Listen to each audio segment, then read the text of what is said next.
Hey guys. This is part 3 of What If Naruto was captured by Madara and went back in time with the tailed beasts. Hit like and subscribe if you like this one, and also please check the author in the description. Let's start. We are paid, that's all. We are God.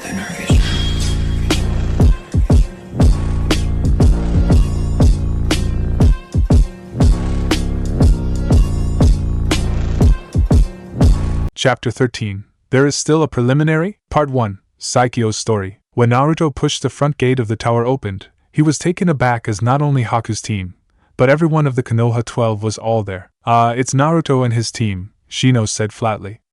Naruto gaped. What the? How could you guys get here so fast? Somehow we all found the forest littered with unconscious genin, with kunai, shuriken, burn explosive tags and many other things scattered around them, Shikamaru answered with a shrug. It made everything less troublesome a little bit, though. Yeah, Choji added, while chewing on his chips. The one we found our scroll on looked like he took a kitchen sink and a toilet seat to the head, Poor him. The other members of Team 7 shot glares at Naruto. What? The blonde protested. It's not like they were my fault. That just proves that my idea worked like a charm. It was you, Ga. Everyone hurriedly moved to pull Kiba away from Naruto when the Inuzuka's hands closed around the blonde boy's neck and squeezed. Let me go! Let me go, you idiots! Let me kill him! Kiba screamed hysterically while struggling like crazy against the arms of Choji, Shino, and Lee. Release me! I order you! Release me! What's wrong with him? Sasuke asked Hinata, who was looking at her teammate with worrying eyes. The Hyuga girl shook her head. Oh, Kiba-kun suffered quite badly with those traps, she explained. He was stuck in a sheet of cloth drenched in glue, covered in tar and chicken feather, blasted in the face with a cloud of pepper and thrown into a river with all those on his body. Oh, and he ate a stink bomb by mistake. Let me go! Let me at him! I'll kill him! Everyone winced. Poor him, Haku said sympathetically. Even to Kiba, that was still too much, Shikamaru added. Neji, from behind, spoke up with a sneer. Relying on petty tricks like that. How pathetic. That was the only thing a dead lass like you was worthy of. Naruto ignored him. Let me go! Damn you! I said, That last sound was due to Sakura chopping him at the back of his neck, sending him into the land of unconsciousness. What did you just do? Ino gaped in horror. Sakura shrugged nonchalantly. Well, he's too loud. I just made him sleep for a while. Meanwhile, Naruto was staring at Hinata as if she was an alien. The Hyuga girl blushed. What's wrong, Naruto-kun? You just completed a very long sentence without any stuttering. That was awesome, Hinata-chan. You finally got rid of your bad habit. Hinata's blush deepened, but she didn't say anything else. Guys, the voice of Tenten suddenly rose behind them. What do you think we should do with these? She held up the 2 scrolls. Naruto grinned. Open them up, of course. Shikamaru raised an eyebrow. But didn't that proctor say that we couldn't open them? That crazy lady only said that we couldn't open them until we get to the tower, right? Naruto answered with another grin. Now we're in the tower, why shouldn't we open them? But what will happen if we open them? Haku asked worriedly. Who knows? But that will make it more fun. Everyone shuddered. Naruto's definition of fun, after the forest event, has become something utterly dangerous in their point of view. Alright. Here goes nothing. All the scrolls were opened at the same time. When exposed to the air, the inside parts of the scrolls started smoking. Wah! Startled, everyone threw their scrolls to the ground as if they were made of acid. The scrolls, lying on each other, smoked even more, and started glowing red. Everyone braced themselves, preparing for a fight when the scrolls exploded and covered the room with a cloud of white smoke. When the smoke cleared, the genin were all treated with a bizarre, but pretty funny scene. In front of them were their Jonin sensei, well, most of them, sprawling in a clusterfuck on the ground. Zabuza was at the bottom of the human pile. His face was planted to the ground by Asuma's butt. The latter was lying back first on the huge Kubikura Bocho, facing Kurenai in a position that made their, rather private parts rubbing against each other, and her well-endowed breasts landing right on his hands, not that he minded anyway. And on top of them was Guy, lying across Kurenai's back with a dazed expression on his face. The only one standing was Kakashi, who had his favorite orange book on his hand as usual. Well, that's weird, Kakashi noted in an amusing tone when realizing what happened to his fellow Jonin. Ah wow, groaned Guy. What the heck happened? Why are we lying on top of each other like this? This is so unyouthful, a lusty moan from Kurenai answered him. It was because Asuma just squeezed her breasts. All the genin blushed. Ino winced in disgust. This is definitely not something I want to see, Kakashi chuckled. Karina, Asuma, would you mind if I say you should leave your intimate moment till you get back to your bedroom? Because you are scarring our students over there. Besides, I don't think Sabuza appreciates it very much. From below Asuma's behind, the devil of the hidden mist screamed, or at least, tried to, in agreement. Karina's face immediately reddened, and she jumped away from Asuma, so fast that she threw Guy off her back. The taijutsu master was flung away, his bottom slammed hard on the ground and his body skidded a few meters before stopping at a wall nearby. Disturbingly, on Asuma's face was a happy, dazed expression. What are you doing here? Tenten asked hesitantly. Immediately, Guy flipped back up as if his back had a spring under it, and brandished his trademark youthful thumb up. Don't worry, my youthful students. We are here to greet you and congratulate you for completing the second part of the Chunin exam. Yash! We finally did it. Lee pumped his fist to the sky and hollered. Guy also howled. Tears started falling from his eyes like two tiny waterfalls. I'm so proud of you, Lee. Guy-sensei, Lee, Guy-sensei, Lee, What was that? Haku's teammate, Chojuro, screamed when the sunrise genjutsu started forming on the background. Tenten sighed. Trust me, you don't want to know. Just ignore it. It's still kinda disturbing though, Naruto winced. How is it that I, the one completely immune to genjutsu, can see it so clearly and is completely unable to dispel it? You're immune to genjutsu? Shikamaru glanced at Naruto questioningly. The latter shrugged. It's a long story. Still, Asuma said, finally managed to get a hold of himself. Getting through the forest of death in just half a day is quite an accomplishment. How did all of you manage to do that? Everyone glanced at Naruto. Oh, come on! Why are you all glaring at me as if I was a criminal? Naruto protested, and Sasuke snorted. Because you are the one that caused all of this, that's why. Fuck you, Sasuke! So you failed to capture Orochimaru. We're sorry, Hokage-sama. The ANBU captain with the owl mask bowed his head. We tried our best, but Orochimaru ran away too fast. What we didn't understand was the fact that he ran away right after he saw us. Considering his ability, he might be able to hold himself against us for quite a while, or even outright defeat us. It's alright, I forgive you. But, the old Hokage continued in an amusing tone, if you look at this, you will understand why Orochimaru had to run away. The ANBU captain looked behind his Hokage's back, and his eyes widened. Had he not wearing a mask, everyone could have seen how many teeth he had in his mouth. Holy crap, what kind of jutsu can make this kind of damage? He stuttered, pointing at the ridiculously large crater which he clearly remembered didn't exist in the forest the previous day. Lying inside it were fragments of something that looked suspiciously like a 30-inch thick door of a gate. And that's why you don't mess with a Jinchuriki with full control of his tailed beast. Coming back from the future, Orochimaru, Sarutobi thought with a slight smirk. Naruto was bored out of his mind. No one had ever told him that he had to stay in the tower until the second task was over. It's not like they didn't have enough for him to live here, but seriously, it's so boring. They didn't even have ramen in the menu. Right now, he was sitting on the bed in his team's room. Sasuke and Sakura had gone to the main hall for a spar. Having nothing else to do, he ran through the process of constructing a blueprint for creation of all things once again. It's worth noting that Naruto couldn't do the technique with the original instruction from the beasts. It's just too complex, too abstract for a slow brain like his to follow. So Naruto did something no one could ever expect. He copied the steps of a similar technique in a certain novel he had read to replace what the beasts taught him. And surprisingly, it worked. He concentrated on the image of a kunai in his head, judging the concept of creation, hypothesizing the basic structure, duplicating the material. These steps were easy. The kunai is so familiar a tool to shinobi that he didn't even have to rack his brain for it. A knife. Steel. 25 centimeters long. Pointy at the tip, with a double-edged blade. Cloth wrapped around the handle, imitating the processes of its making. He struggled briefly as his brain attempted to recall every process perfectly.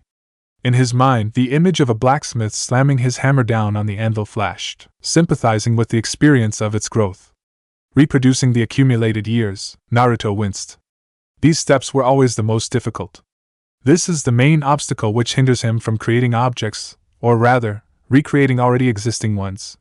Try hard as he might, he couldn't seem to grasp all events the knife on his hand, or everything he wanted to create, had experienced during their lives. It was a step that was just beyond his ability. Because of that, he could never create anything which could be considered perfect. Even the clothes he was wearing right now would just disappear after a month at best, and a few minutes at worst. And he has to learn everything, yes, everything about the object he wants to create by heart if he wants to recreate it. The structure, the materials, the history, everything. It's not like he has an infinite library which can record everything he sees in a blink of an eye, anyway. Luckily for him, he had managed to find a way around that. By altering the design of the thing he wanted to recreate slightly, for example, making a sleeveless and orange jacket instead of an originally black and sleeved one with similar design, he turned it into a completely new creation that never existed before, and thus had absolutely no history in its life, basically giving the creation the history it never had. Thanks to this, creating a blueprint became much easier for him. Well, only if the design in his head was, fortunately, unique, anyway. There might be a chance that the design was used without his knowing. Therefore, his creation of all things didn't always work as it should be, and if he couldn't even do something like creating inanimate things properly, the higher levels like modifying his body, or creating living things would be next to impossible. He sighed and relaxed, and the half-completed blueprint in his head faded away. Good job, Oniai-chan, you already had a grasp of it. Saikyo smiled her satisfaction. Yeah. Naruto sighed. But this is still nowhere near perfect. If I cannot use it perfectly, how can I hope of creating awesome living things like the sage or old man Hashirama? Not noticing the cringing of the slug at mentioning of the name, Naruto blurted out what he just remembered. Speaking of old man Hashirama. Saikyo-chan, how did he die? He is so incredible, his power was enough to subdue Madara, and he also had someone like you with him. Saikyo-chan? Saikyo-chan, are you there? No answer. The connection between Naruto and the slug was completely cut off. Naruto started panicking. What the heck had happened to her? Do you even have to ask? You screwed up.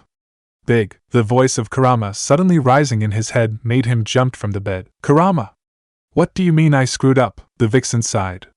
Come into your mindscape and I will explain. So what did I do wrong, Kurama? The vixen didn't give a straight answer. Rather, she asked, do you know about the Uzumaki clan, Naruto? Naruto was startled. The Uzumaki clan, it was his clan. The clan with exceptional mastery in Fuinjutsu. The clan with the powerful chakra and life force, together with incredible longevity. The clan which has the deepest alliance with the Senju clan and Konohagakure since the beginning of the village, and the clan which was wiped out sometimes after his mother, Kushina, settled in Konoha. But what does it have to do with Saikyo? As if understanding what Naruto was thinking, Kurama said.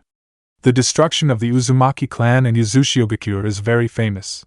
However, there is another battle involving the Uzumaki clan which was never shown in any historical document. It was the battle that took the life of Hashirama. Naruto's curiosity was aroused. What happened there? Kurama closed her eyes. It was during a visit of Hashirama and his wife to Yuzushiogakure when he was still the first Hokage. In this day of destiny, an alliance of Kumogakure, Iwagakure and Kirigakure decided to attack the village. Being the ally of Yuzushiogakure, of course Hashirama and Mito went to help. With the assistance from the man called as the God of Shinobi, Yuzushiogakure managed to hold them in a stalemate, and nearly turned the table. Wow! Old man Hashirama was awesome! Naruto cheered happily, pumping his fists, until Madara appeared. Naruto's hands froze in midair. What? You heard me, Kurama nodded bitterly. Madara was the one behind the attack. And unlike before, this time he had awakened the Rinnegan from the piece of DNA he took from Hashirama during the battle at the valley. Like that wasn't enough, he also managed to seal me into him. Yeah, Hashirama didn't reclaim me after the battle at the valley as many had mistaken. Blood in Naruto's veins went cold after this declaration. That's right, Kurama continued. With the Rinnegan and my chakra, his power finally surpassed Hashirama. He would have completely flattened Yuzushiogakure with his Chibaku Tensei had Hashirama not taunted him to lure him to the sea outside of the village. And they fought. Then? What happened next?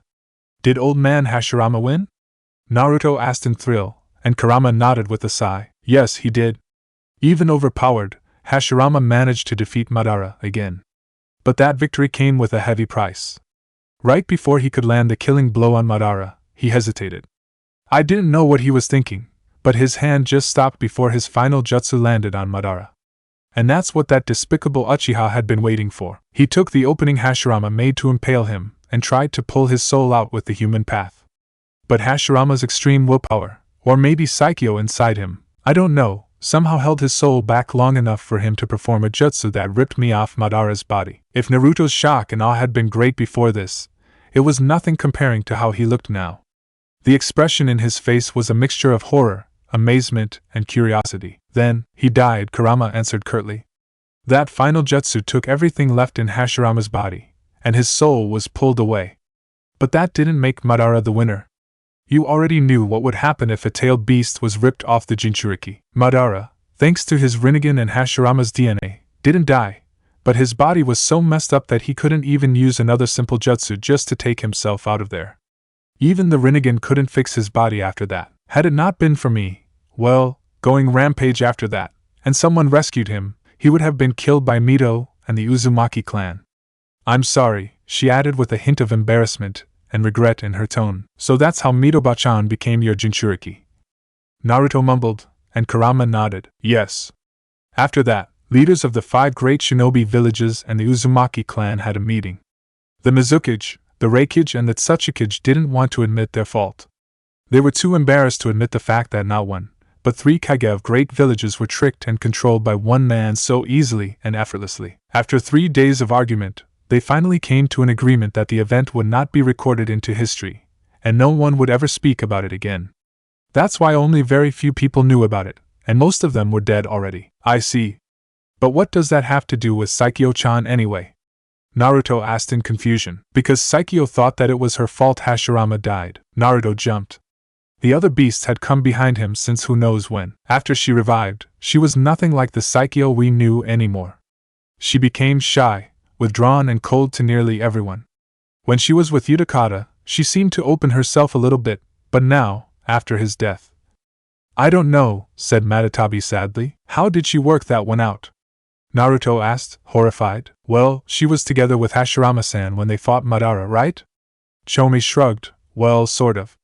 I think she feels that if only she had worked more perfectly with the old man, Madara couldn't have murdered him. Yeah, Koko agreed. And I think that's why she can't use her power like she used to. It's just like, she's having trouble with it. Before, whenever we went rampaging, she would always be there to stop us. After Hashirama's death. Really? I thought she's awesome as she is now. Didn't she use her with style to restrain Kurama and Chome before? Kurama rolled her eyes. She used to make the whole forest around Konoha together with Hashirama. Now she could only make mere vines. Is that what you call not having trouble, Naruto? That's right, Matatabi added. And that's only when she's in a good mood. When her mood's down, she couldn't use her power at all. It just doesn't manifest, no matter how hard she try. Poor girl. Naruto's brain went numb and frozen. If what the beast said was true, he really did screw up. No, wait. Naruto suddenly waved his hand while shaking his head frantically. That doesn't make sense at all. If that's the case, why should Saikyo-chan worry about it? It's not like it's her fault, right? She couldn't do anything about it. The tailed beasts looked at each other awkwardly. Naruto, that's exactly why she blamed herself. Gyuki shook his head. It is survivor's guilt, you know. I think you of all people would be the one who understand this best. Do you remember when Neji died to protect you? Do you remember when Hinata and Sakura were impaled while trying to save you? You were there, looking at them dying, and couldn't do anything to help. Have you ever feel hopeless and regret that you were alive, but all the other ones close to you were dead right before your eyes? Worse, when they died because of you? When Naruto nodded dumbly, he nodded and continued. Well, Saikyo is the same. Tailed beast or not, she is still a girl. And you cannot expect a girl to take it as well as a boy. Come to think of it, being a tailed beast only makes it worse. Tailed beasts usually don't have friends. Almost everyone treats us as monsters or weapons, even other animals are scared of us. It is very rare for us to have someone who cares for us, or treats us as equal. And Saikyo got 2 of them killed right in front of her eyes. Do you think that will not leave a scar to her mind? Naruto couldn't find any word to reply.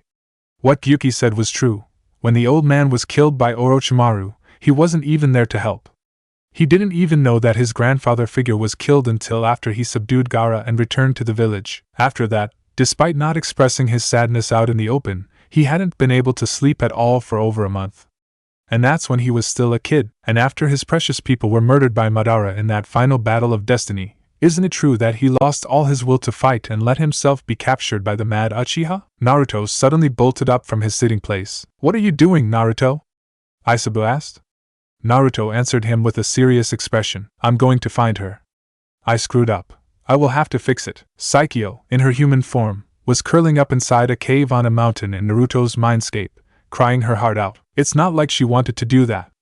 But whenever the name Hashirama was spoken of, horrible memories of that day immediately rushed back into her head. Different from humans, tailed beasts do not age. They were created with the mindsets of different ages right at the beginning.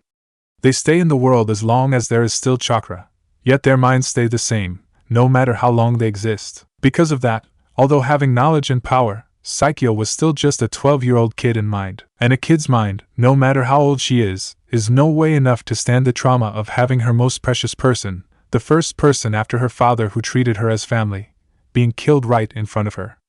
Just like Sasuke had suffered when Itachi killed his father and mother, even Utakata Niken, the one who acted as her brother figure later, couldn't replace him in her mind. But Saikyo isn't Sasuke. She isn't a boy. She didn't go around spouting nonsense about revenge. Instead, she curled up into a ball and cried. Being named the strongest by father and her siblings, she was blessed with the power to give lives and solve conflicts. Yet she is just a pathetic kid who couldn't do anything to save the people she loves. Burying her face on her knees, Saikyo continued crying, even harder than before. Saikyo-chan. Finally found you. She lifted her head, and realized that she was looking into a pair of blue eyes. Oni-chan. Naruto sat down next to her, and grinned awkwardly while scratching his head. In his smile, there was a hint of sadness and regret. Saikyo-chan. I'm really sorry for hurting your feeling before. I didn't know that you had to suffer so much. The slug girl didn't answer. Instead, her face sunk even further into her knees. No, please, don't cry again. Naruto hastily said, waving his hands. Looking at you crying hurts me so much. I don't want to see you like this, please. He sighed in relief when she only let out a slight sniffle. But Saikyo-chan. I know I'm not in the position to tell you this, but please don't blame yourself too much about it, he continued. I don't think Hashirama-jiji will be pleased to see you like this. How can he rest comfortably in heaven if he knew you tortured yourself whenever you thought about him? You don't understand, she murmured quietly, and Naruto nodded with a sigh. Yeah, it might be true that I cannot understand what you have been through. But I know what it feels when my precious people die. When the old man was killed, I wasn't even there to help him. It's not better than being unable to do anything to help. And I was devastated. I felt that I was useless. I couldn't even protect the person I loved the most in this world. It felt like the world was collapsing around me. He was, well, the first person in this world who had been nice to be, and the closest one I have for a father and a grandfather. I couldn't stop crying for a week. Saikyo's eyes widened under her bangs. Naruto and Ai-chan, he was just like her. Naruto stopped and took a deep breath. But then, when I finally managed to calm myself down, I started thinking. No matter how much I cry, he is never coming back to us. But his death was not meaningless. He offered his life to stop a very dangerous person who tried to destroy our village. He faced death at will for the sake of the village. That was something which must be honored, not mourned about. So I pushed my sadness away. I thought that if I continued torturing myself like that, it would just be the same as spitting on his efforts. And all the others who had died for me, well, I used to lost myself when I saw them dying in front of me. But now, when I think of them, I feel like their powers are flowing through my veins. They gave me their strength, and their hopes for a good future, and I won't let their efforts wasted. The images of Neji, Hinata, Sakura, Sasuke, and all the other people who died in the final battle flashed across his eyes. He had to close them to stop the tears from spilling out. I'm not trying to tell you to throw the image of Hashirama-jiji out of your head, Saikyo-chan, Naruto continued. But please remember, he is not the only one who loves you in this world. You still have your brothers and sisters, and you have me, too. Seeing you like this hurt me so much. I cannot say that I will be the one who replaces Hashirama-jiji, but I swear on my life that I will do everything I can for you, and I will protect you with everything I got. After all, an older brother protects his younger sister, right? He added with a grin. The slug's eyes widened even further. Protecting his younger sister. Saikyo, no matter what you did before, you are still the one I consider my little sister. And I will not let you be taken by those Akatsuki. I will do everything to protect you, even if it costs me my life. Utakata and Ai-chan had said that to her when they're facing pain. He's the same as Naruto and Ai-chan. Wah! Naruto was startled when Saikyo suddenly grabbed his shirt and cried her heart into it. Please, Oniai-chan, she whispered between hiccups. Please don't leave me again. Everyone who is close to me all left me. I can't take it anymore. If you leave, please stay with me. Don't leave me. Naruto couldn't say a word for a while. Then, he smiled and hugged Saikyo, while patting the girl's hair gently. It's okay. I'm not going anywhere. I'll be here for you, always. In the real world, the sun was descending down the horizon. First of all, congratulations on passing the second task of the Chunin exam. The voice of the third Hokage boomed around the hall. It's the end of the 5th day, and now, all the remaining competitors were gathering in the great hall of the tower. Naruto looked around. This time, there were also 21 competitors left, including all the rookie 12 of Konoha and the Sand siblings. Though Kabuto's team and the team from Sound couldn't make it this time. Replacing them were Haku's team and the team of the redhead from Kusagakure. He zoned out from the speech of the old man about the exam being a life-risking battle, a form of war for the allied villages, blah blah blah, and hate announcing the preliminary. You know, I've been wondering. How could it be that the ones who got past the forest in our time were all rookies? Isn't this forest a hard challenge even for experienced Chunin? Yeah, but that's because your creator said so. Besides, you guys are main characters.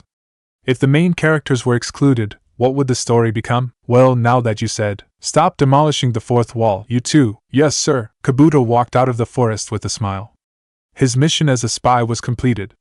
He had researched the village thoroughly during his time here, and known all about every shinobi of all ranks in the village. Now, everything was in their place for the invasion to start, although he couldn't find any other information about the mysterious Team 7 lead by Kakashi, except for the old ones from their first A-rank mission to Waves. But no matter, he will get them later. They're just genin, so how hard can it be? His train of thought was cut abruptly when a Biki Marino appeared in front of him, with 10 A and BU surrounding him. Kabuto Yakushi, under the order of the Hokage, you are under arrest for traitorous actions against Konohagakure. Crap. Sakura Haruno vs. Nameless Grass Mook No. 1. Ha! As if a pathetic little girl like me can do anything to me. This jutsu of mine will. Hi-I-Thari 3i. The grass ninja foamed at the mouth and collapsed to the ground after letting out a girlish scream, his eyes rolling back into his head.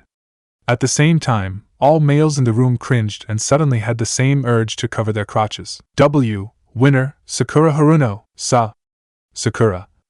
Naruto sputtered when the girl arrived at the place where Team 7 was standing on the balcony. Why did you do that? Oh, that, Sakura answered nonchalantly. Enko-sensei taught me that the most effective way to fight is to aim for the most delicate and mortal place on the body, and launch one decisive strike.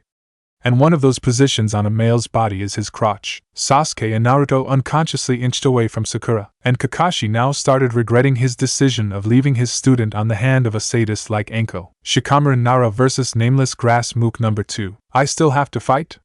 What a drag. The ninja from Grass looked at the pineapple head in front of him with wary eyes. His teammate was taken down by the Konoha Kunoichi in one hit, so he couldn't afford to be careless against those Konoha shinobi. Start. That brat looked quite weak physically. He decided to launch a taijutsu move at him to test. Shikamaru dodged, then turned tail and ran away. What the? That's what every genin except for Naruto and Team 10's members chorused when they saw what was happening. Damn it, brat. Stop running away and fight me. No, that's too troublesome, was the only answer. Is he always like this? Kiba asked when Shikamaru and his opponent started chasing each other around the arena. Choji nodded while chewing. But I think he has a plan. There is always a plan in his head, Then suddenly, the grass genin stopped dead on his track. He found that he couldn't even move a muscle. Shadow Possession Jutsu success. Shikamaru said in a bored tone. How? The grass nin croaked out the only word he could mutter. Instead of answering, Shikamaru looked up. The grass shinobi's head rose with emotion, and his eyes widened. No way, the balcony. Yes, the balcony, the Nara boy smirked. Because of the light of this room, its shadow is pretty large. I ran away just to lead you into its shadow, and use that shadow to extend my own shadow until it reached yours. Shadow Jutsu of the Nara clan, Asuma smiled proudly. Specializes in immobilizing enemies. Very effective in team fights, but only for the people with sharp mind and quick thinking, just like Shikamaru. Wow, Shikamaru is awesome! Kiba exclaimed. Shikamaru reached out his hands and did some motions behind his head. At the same time, the grass genin's headband dropped to the ground with a loud clang. Then he proceeded to smash his poor opponent's head against the wall. After 5 minutes, the grass jonin managed to croak out his forfeit, then fainted. Sasuke palmed his face. I really don't know what to say about this match. Winner, Shikamaru Nara, Rock Lee vs Ino Yamanaka. Guy-sensei, I cannot fight her. She is a girl. Hurting a girl is unyouthful. Ino's forehead popped a vein. What do you mean when you say I am a girl? Never say that, my youthful student. The person in front of you is not a girl now. She is a youthful opponent, and by defeating her, the power of youth will explode once again. Another vein popped on Ino's forehead. Okay, now what do you mean when you say I'm not a girl? Yash! Then I will let all the power of my youth explode. Leave hurricane. Wait, wah, bam! Crash! Crash! Crash! Sakura winced. Per Ino. Yeah, Naruto agreed. The power of youth is definitely not something to be underestimated. Winner, Rock Lee. 3 matches are done. That was fast, Naruto blinked. Yeah, but they cannot be considered matches. Sasuke shook his head. Sakura literally broke her opponent with a kick to the nut. Shikamaru did almost nothing other than running away. And the bushy brows match. No, just no. Seriously, is this the Chunin exam or a joke? So to you, only a fight with flashy explosive jutsu is good? Naruto raised an eyebrow. Sasuke turned slightly red. I didn't say that. Then it's your chance now, Naruto smirked, and pointed at the name board.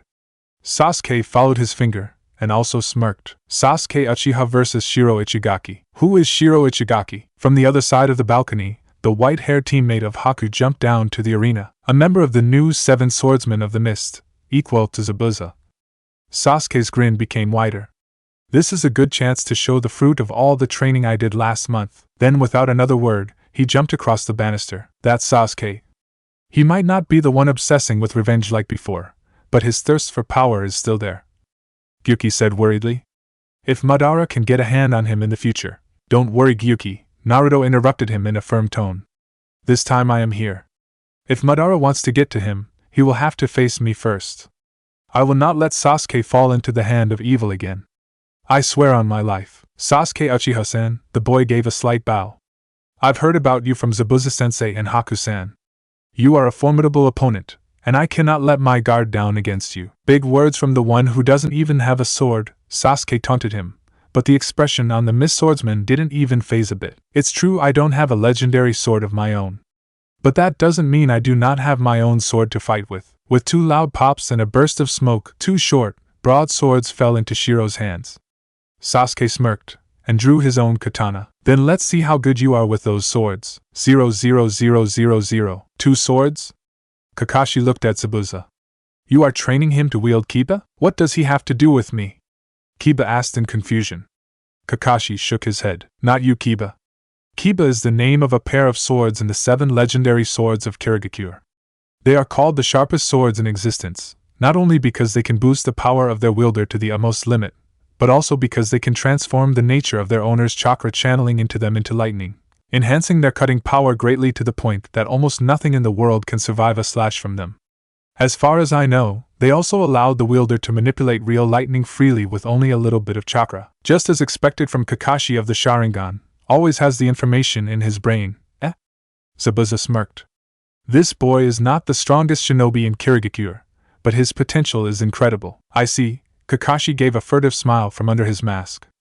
But my student is not someone to be underestimated either, Zabuza. 00000. Begin! With a kick to the ground, the white-haired swordsman dashed forward. That's not going to work. His charge was stopped. Sasuke was a natural in sword fighting. His katana was longer than Shiro's short swords. And the reckless movement of the Kiri boy had too many openings. With the Sharingan, they were easy to see. A thrust was aimed at Shiro's exposed stomach. Clang! Steel met steel. Sasuke's thrust was smashed away by one of the shorter swords. The short swords don't have the length, but they have the mass. Sasuke could feel his hand shaking lightly from the collision. The other one, at the same time, swung at Sasuke's neck. And with the Sharingan, Sasuke could see the real threat behind it. The descending sword was coated in lightning chakra. TCH. The Uchiha boy ducked, letting the lightning-imbued sword soar over his head. Very well, if you want to play that game. The katana in Sasuke's hand started glowing with electricity. He struck again, this time at Shiro's chest, where there was no protection, and showing another glaring opening. His katana was swatted away again by another lightning-coated sword. Damn it! 00000. On the balcony, Kakashi was staring at Zabuza with a horrified eye. Zabuza, why did you teach that boy this kind of fighting style? It is too dangerous for a boy that age, Zabuza smirked. Without his old bandages, everyone could see the menacing shark-like fangs in his mouth. Kirigakure has different ways of training shinobi from Konohagakure, Kakashi. Besides, I am not the one who taught him that sword style. He created it himself. Kakashi's visible eye widened. That's right, Zabuza nodded. He has been longing to be the wielder of Kiba since he was a child. No one in Kirigakure had experience of fighting with twin swords, and he couldn't hope to access the Mizuki's vault for the secret of Kiba's swordplay. So he just practiced that absurd style again and again, and after 10 years, he finally managed to perfect it enough for a real fight. After 10 years, wait. How old is he right now? 15. Since 5, so he is a genius, Kakashi muttered. But Zabuza cut in. Genius? Oh please, he is anything but a genius. He is just a normal genin as any other genin in this world. He is not good at genjutsu. His ninjutsu and taijutsu are just adequate. The only thing he can be called good at is kenjutsu. It's his dream to become the strongest swordsman in the world that pushed him to the limit, making him the one he is today. Unlike Konohagakure, Kirigakure does not need geniuses, he sneered in the genius's word, to keep it strong, in the reign of our new Mizuki. Kakashi couldn't find a word to say. At the far corner, Neji Hyuga snorted. There is no way a nameless normal person can ever catch up to a true genius. It's their destiny to fall against geniuses like him. 00000. Sasuke was frustrated. There was nothing special about that guy's fighting style. It was crude, reckless, and full of holes. Yet, he couldn't even find a way to land a hit on him. It's just like he let him see the openings on purpose. No matter how fast he struck, the short swords were always there, blocking his attacks completely. His Sharingan allowed him to avoid all the attacks from his opponent, but if he couldn't even land a hit on Shiro, all the fighting would be meaningless. In fact, he was being pushed back, further and further, by the advancing Shiro. Who could possibly think that Sasuke Uchiha, a member of the Uchiha clan, possessing the fully unlocked Sharingan and a natural mastery of Kenjutsu, was being overwhelmed by a nameless genin in close combat? He gritted his teeth. If Kenjutsu didn't work, he would have to try another way. He jumped back a few steps, throwing his sword to the sky and weaved through hand seals. Fire style. Fireball jutsu. A fireball, much stronger than what Sasuke could have used before, shot out from his mouth towards Shiro in a very fast speed. It seemed Shiro was too surprised to do anything against it. A loud boom, and the room was covered in smoke. Is it over? Haku asked worriedly. Zabuza shook his head. No, not yet. 30 seconds passed, and Shiro emerged from behind the smoke. His body was full of scorching marks, but he wasn't injured. How is it possible? We all saw him being hit. Ino exclaimed in surprise. He drenched himself with a water jutsu right before the fireball hit, Kakashi answered her. No one had realized him pulling his headband up.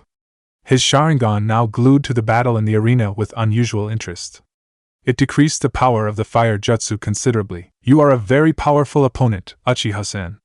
I don't want to do this, but with an opponent like you, I cannot afford to hold back anymore.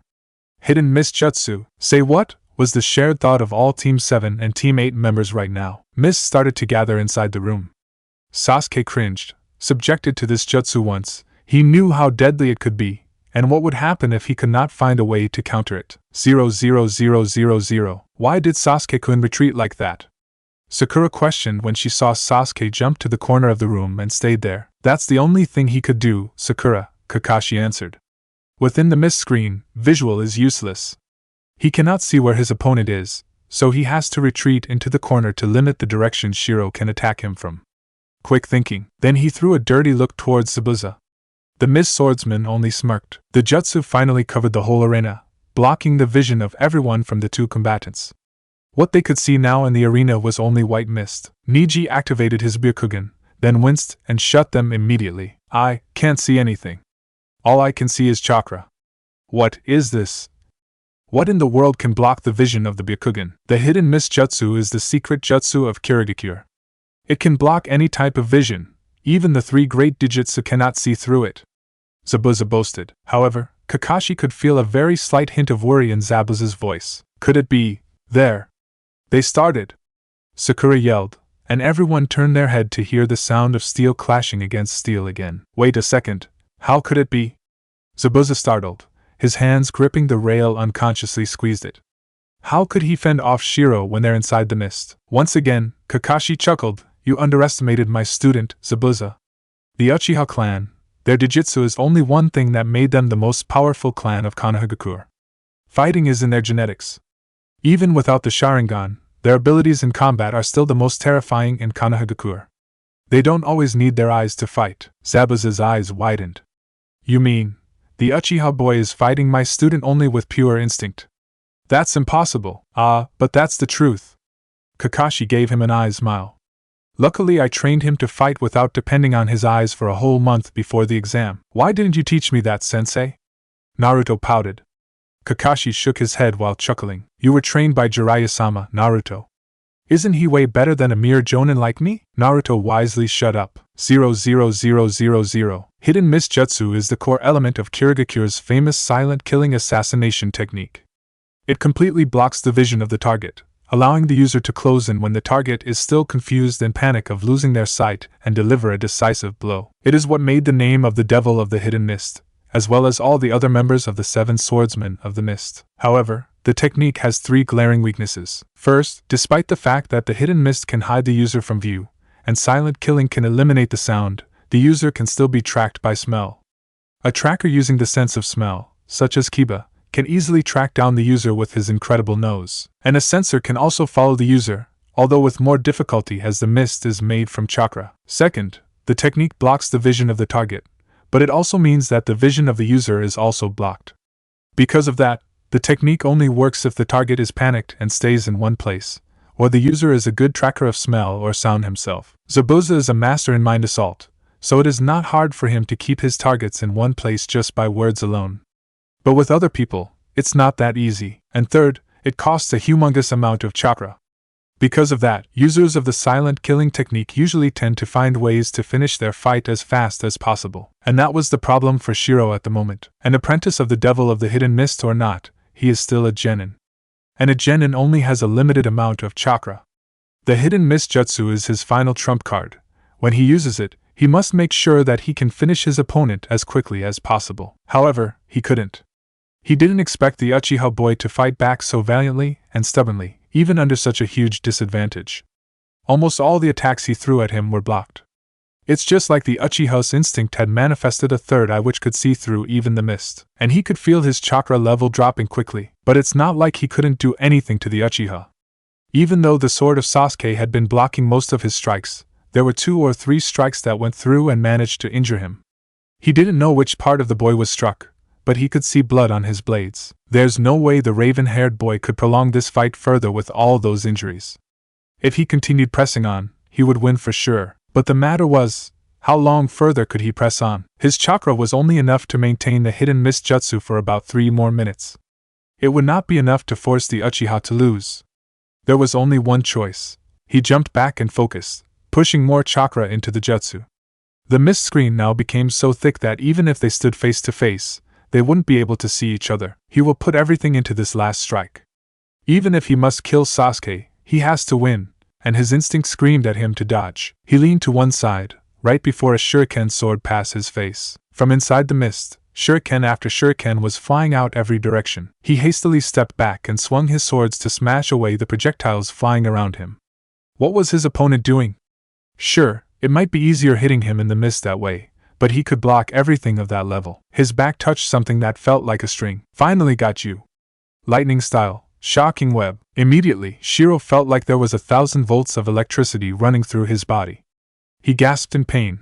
His lungs felt like they were being grilled in a blast furnace, and all of his muscles felt cold and numb.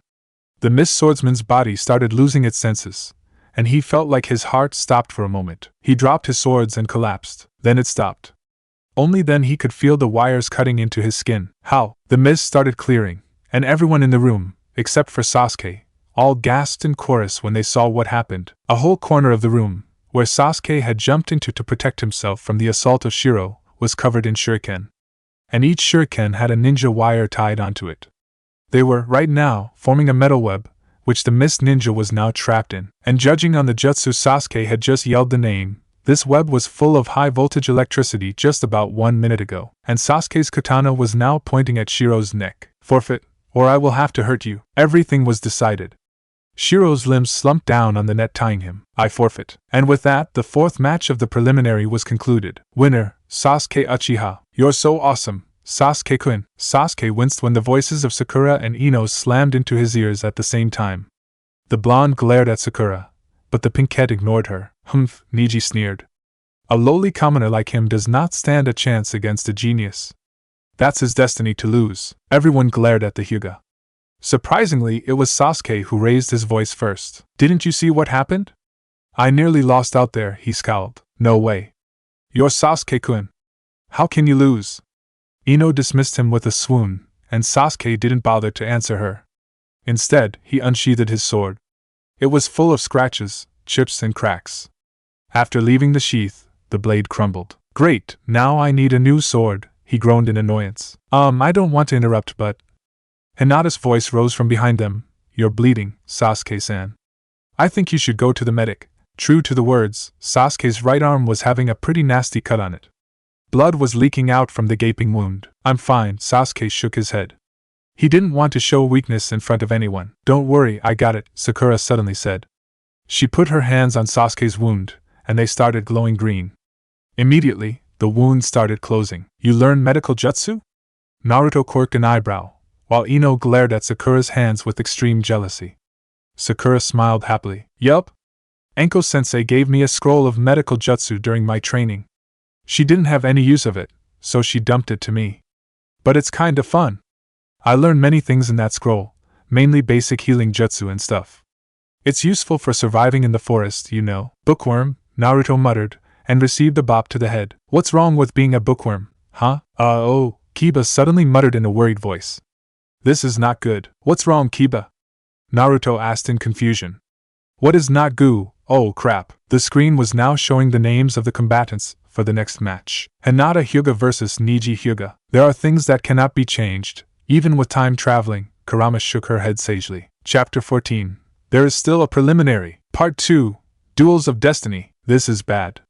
Very, very bad. Naruto looked at Kiba, whose hands were gripping the rail with such strength that it might rip the metal pipe off, and faked innocence. What's wrong, Kiba? I know Neji is powerful, but it can't be that bad, can it? You don't understand, Naruto. Kiba shook his head. His knuckle had become white from squeezing the rail too hard. I've only met that Neji guy once before, but I could literally see the hostility he had towards Hinata. And here, when we arrived at the tower, his team was here first, and it happened again. It's not normal hostility, it's killing intent. It's just like, he wanted to murder her. And now he has the chance. You're kidding, Sakura asked in disbelief. They're siblings, right? Why would Neji want to kill Hinata? Actually, they're not siblings, Kakashi explained. They are both members of the Hyuga clan, but Hinata is a member of the main house, and Neji is in the branch house. Many things have happened between the two houses for years, and they do not get along very well. But that doesn't make sense, Ino protested. Even if they have some disputes, it cannot be so bad that they want to kill each other, right? She faltered when seeing the face of the Jonin. I don't know much about this, but, Lee said, in order to protect the bloodline of the Hyuga clan, the main house has established rules which clearly put the branch house into disadvantages. The branch house is always inferior, and because of that they all bear grudges on the main house.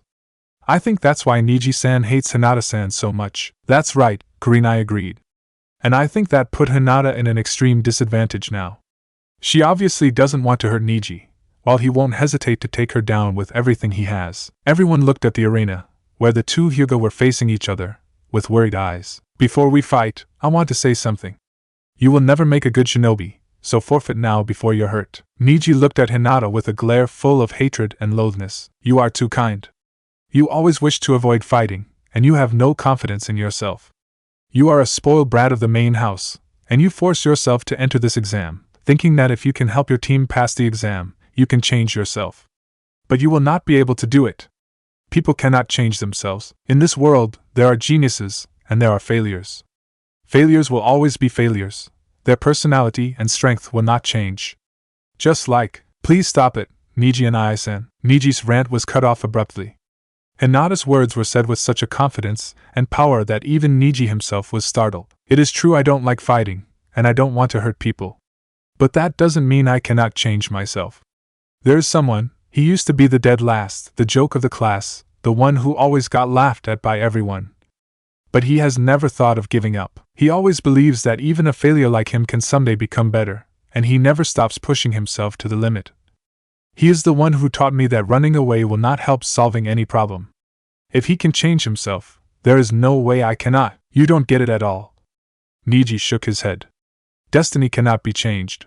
You're destined to be a failure of the Hyuga clan, just like I'm to be a branch member. It cannot be changed. It can never be changed. Just like how my father died because of the main house, the temperature in the room suddenly dropped. Everyone could see Hinata cringing when the words my father were said out loud. Very well, Neji said, lowering his stance. At the corner of his eyes, veins bulged up, signaling the activation of the Byakugan. If you insist, I will show you the difference between a genius and a failure. Hinata's lips trembled, but then her eyes steeled up, and she also lowered her stance. Byakugan activated. And I will show you that even destiny can be changed. Neji and I-san, let's go. And the two combatants charged. Naruto, you really did rub it off on her, didn't you? Sasuke raised an eyebrow at Naruto. Our protagonist blushed. Why do you think it's me she's talking about? Sasuke just rolled his eyes. Still, Ino said, I'm so surprised about her. Who could have known that our quiet and sweet Hinata can be this strong? She is going toe-to-toe with that Neji guy. True, Hinata was, right now, doing an incredible job fending off Neji's relentless assault. Even though her attacks on Neji were not very effective, the Hyuga boy also couldn't land a clean hit on her. You don't know what that girl can do, Karin shook her head. Since we arrived home from the mission in waves, Hinata has completely changed. She is no more the shy and cowardly girl who doesn't know anything but running. For her to become like this, it's all thanks to you, Naruto. She gave the blonde boy a smile. Naruto scratched his head sheepishly. Still, Karin thought, even with all the changes she has made, Hinata still has a fatal weakness. Will she be able to finish the match before Neji can figure it out? Some people might think that a fight between two people using the same fighting style is boring, as everything the combatants launch at each other will be the same, and the match will last very, very long without a clear winner. Well, it definitely isn't the case with this match. It's long, alright, but it is no way boring. Left arm, right shoulder, head, stomach, spleen, right arm, left thigh, blocked, blocked, blocked, blocked, blocked, blocked, blocked. Neji was frustrated. Not only that, surprised too. He didn't expect someone like Hinata could fend off his attacks like this. Hinata, the weakest member of the Hyuga clan as far as he knows, the one who is considered the failure of the clan, was blocking all of his strikes. Not only that, she was fighting back. Worse, what she was using to fight him was not gentle fist. To be exact, it is gentle fist, but at the same time, it isn't. All the basic elements of the gentle fist were there. The all-seeing ability of the Byakugan, the application of chakra into the strikes to attack the inner organs. But the stance, the movement, they're all different. The stance of the usual gentle fist Neji, as well as all members of the Hyuga clan, uses, was firm and rigid, aiming mainly on attacking and finishing people quickly with lethal piercing strikes to the inner organs and the tenketsu. The stance Hinata was using right now, it wasn't the normal gentle fist stance. It wasn't even battle stance. Her movement was so flexible it felt like the flow of a river. It's just like she's dancing across the rain of palms aiming at her, and somehow it managed to deflect most of the strikes. He wanted to use the 8 trigrams, but whenever he made some distance to go into the stance, Hinata would close in immediately and effectively negated his intending attacks with her own flurry of strikes. It's just like the perfect counter to the normal gentle fist. However, it doesn't mean the style has no weakness. After another unsuccessful barrage of strikes from Neji, the two Hyuga separated, and Neji jumped back a few steps. You managed to defend against my attacks so far, he sneered. But will you be able to keep up with me any longer? Hinata was now trembling and breathing heavily. Sure, her new gentle fist stance is innovative and effective, but it is in no way perfect. It was a style Hinata and Karin thought of just a month ago, and all the practice she had was only in that month. There are a lot of redundant movements, and since Karin weren't a taijutsu specialist, she couldn't fix all of them for Hinata. Thus, when she and Neji traded blows, some of the strikes still managed to hit her, though not fatal. And you cannot hide it from my eyes. Your stamina has reached its limit. and I have landed hits on you. With that exhausted body, how much longer can you hold it? Neji smirked while glaring at the trembling Hinata. Hinata winced. The hits of Neji, while not fatal, couldn't be said to not cause any harm. She could already feel some parts in her body becoming numb.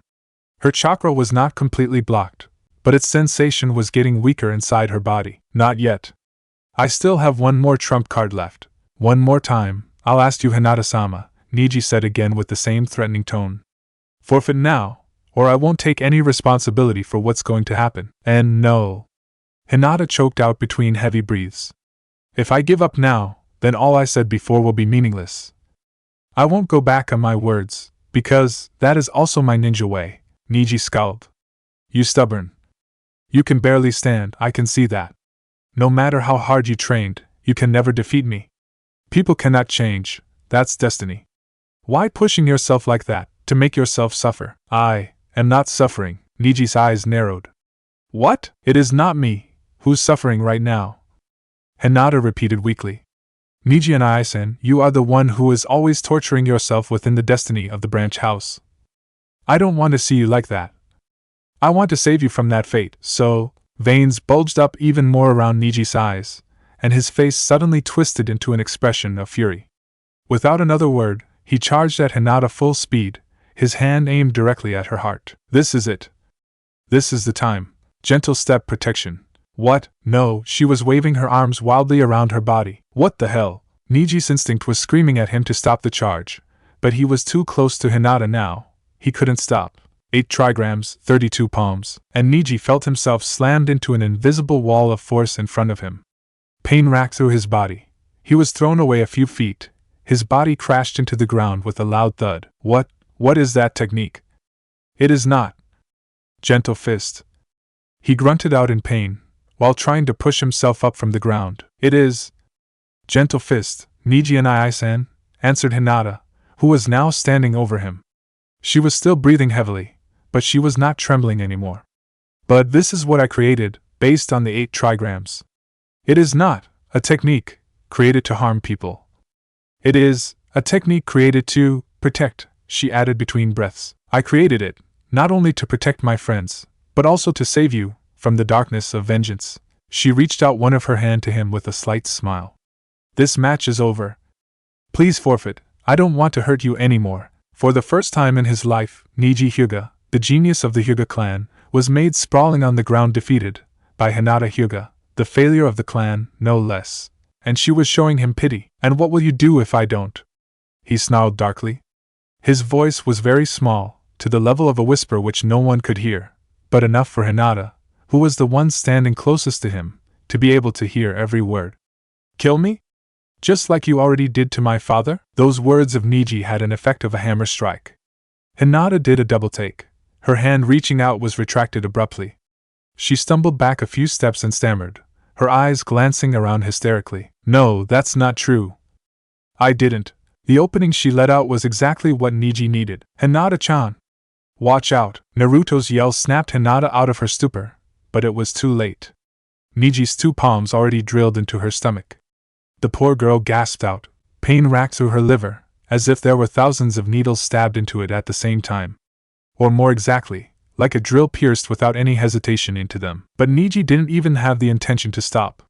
Jabs after jabs were launched at where the vital organs of her body lied, each of which was packed with enough power to destroy said organs. That was not the 8 trigrams. The techniques were invented with the purpose of disabling the enemy. What Neji was doing right now was just brutal, mindless jabs launched in vengeance with the aim of murdering. Hinata screamed and stumbled back. Her body felt like it was shattering. Everything she could feel was pain. Blood spewed out from her mouth. She was going to die. The last jab was launched at where Hinata's heart was. It was too fast, and she couldn't even move her body to dodge it. Then Neji's hand stopped abruptly right before it touched Hinata's chest. More exactly, it was stopped. All the Jonin had jumped down and grabbed Neji before the final strike could land on Hinata. Kakashi was holding his stretching arm. Asuma was grasping his neck in a rear choke. Kurenai was crouching on the ground, holding his other arm back, and Guy was standing in front of him, gripping his wrist with one hand. His face was full of disappointment and disbelief. Special treatment for the main house again. Neji scowled in disdain and disappointment.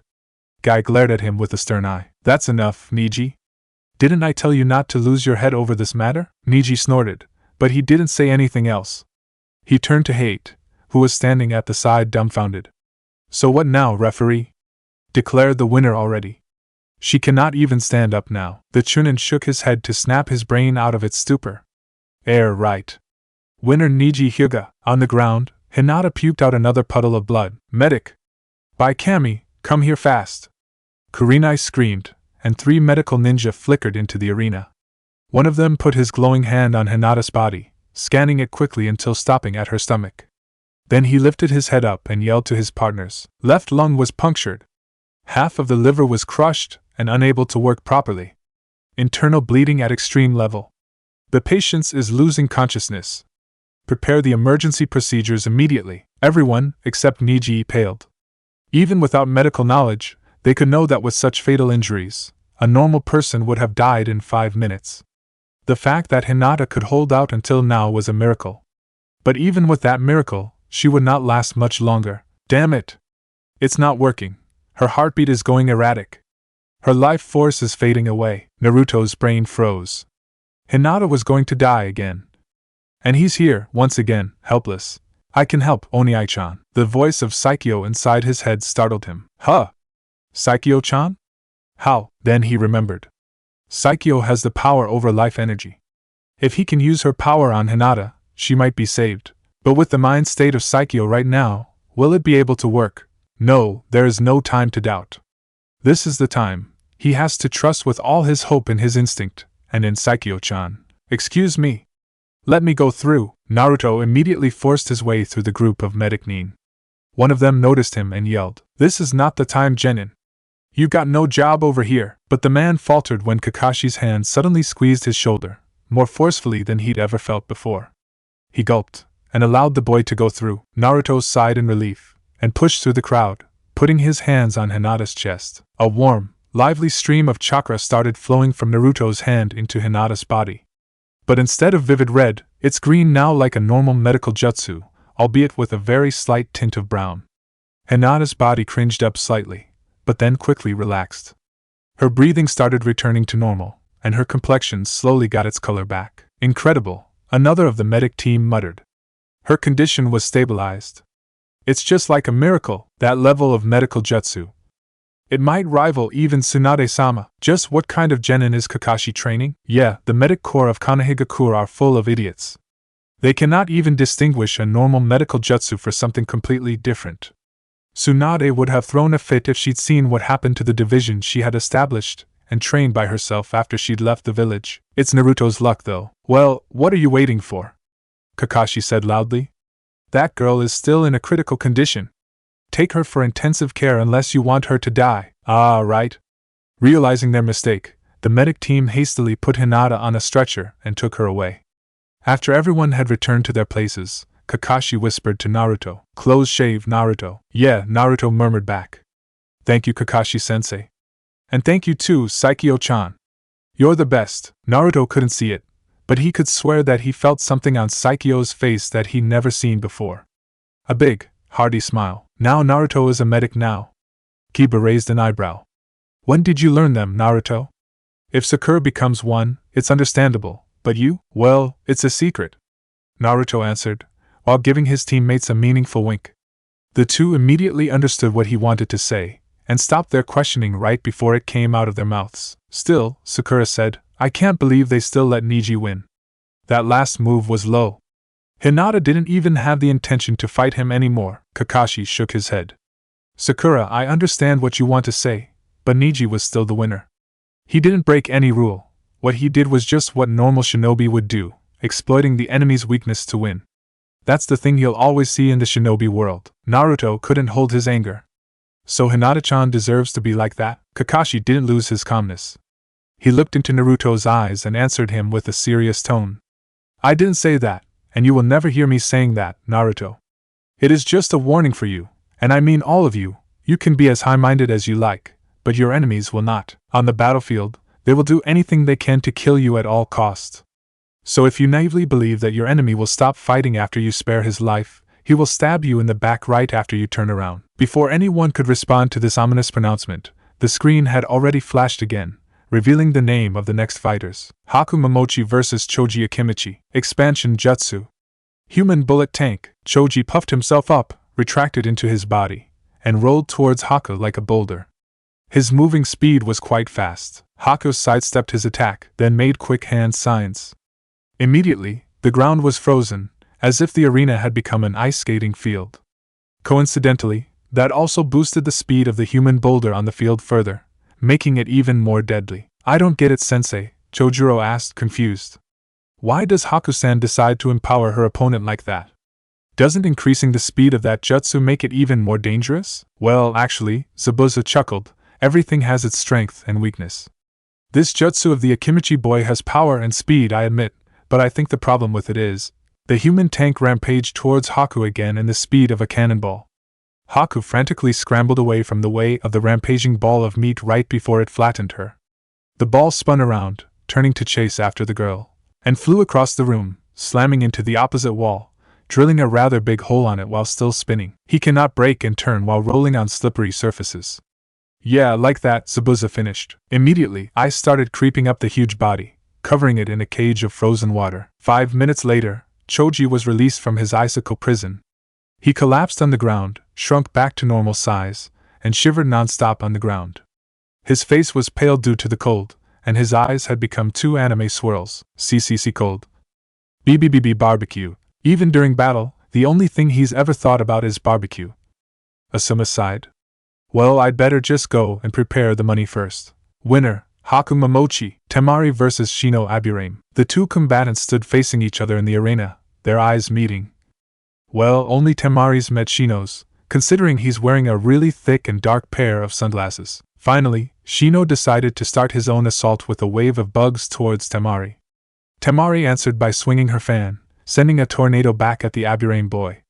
All the bugs Shino sent out were eradicated. Not blown away though. They were all cut to shred by the sharpened chakra of the wind scythe jutsu. I've known all about you, Aburame, the sand kunoichi said in a haughty voice. You fight using the colony of bugs implanted into your body since birth. You can use a variety of jutsu with them, such as draining your opponent's chakra, or poisoning them.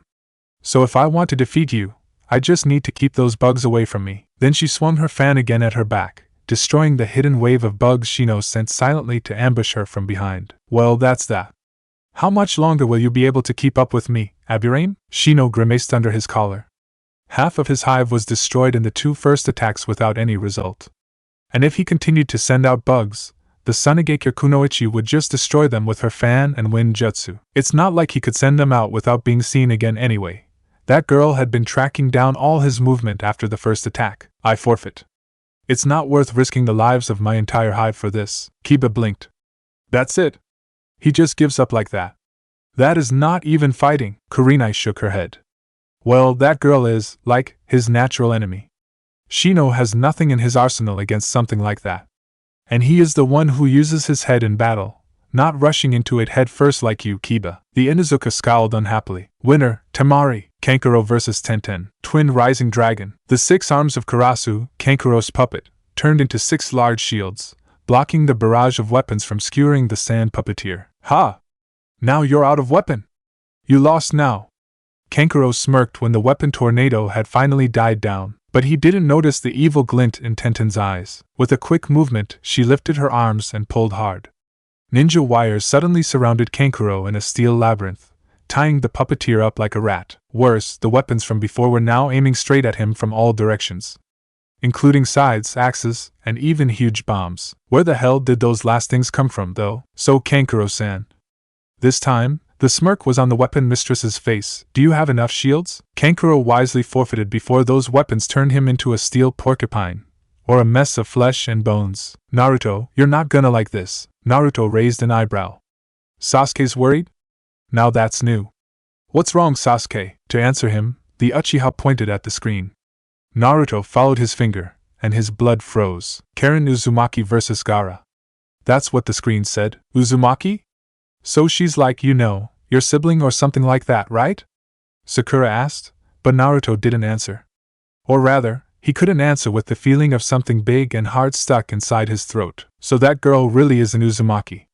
Just like him, Nagato, and his mother. That means she is family. A true family. The family Naruto has never had in his life. Naruto's heart wanted to jump out of his chest when he thought about this. He can finally have a real family, but the problem is, she was going to face Gaara. And not Gaara the fifth Kazekage, but Gaara the crazy Jinchuriki, mass murderer, terror of Sunigakure, etc. etc. What is he gonna do? Tell Gigi to stop the match.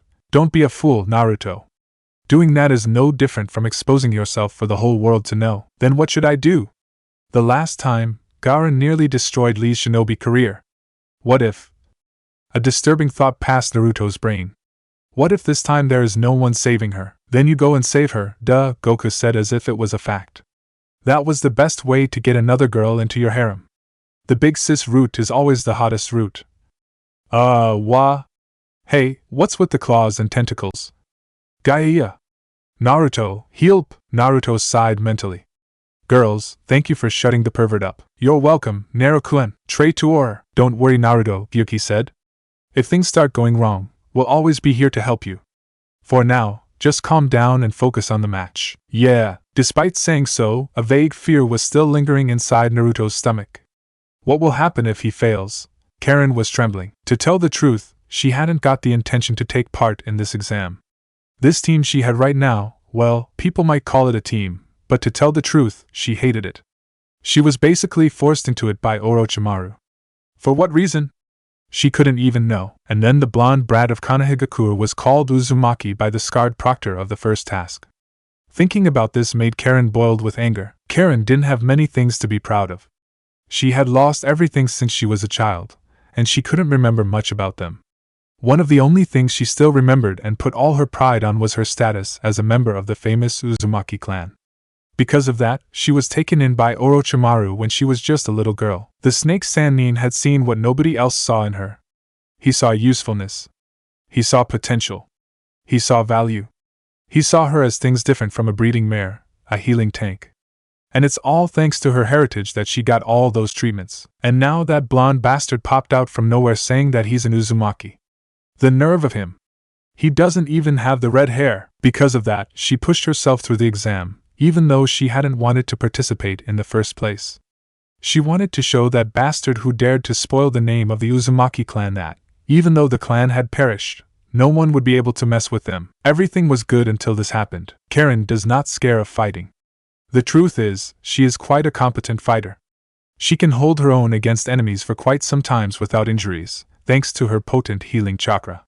Her Kagura Shingon is perfect for detecting any kind of hidden adversaries. And she has some good jutsu in her arsenal, too. She just didn't expect to run into the kind of enemy she was facing right now. She didn't even need the Kagura Shingon to know how dangerous the boy in front of her was. Despite his calm demeanor, she could feel power pouring out from his body. It's powerful, it's cold, it's mad. Even looking at him made her hands sweating. And though it was fainted, there was an odor of blood lingering around him. Having been working for Orochimaru for a long time, Karin was too familiar with that smell. Karin gulped.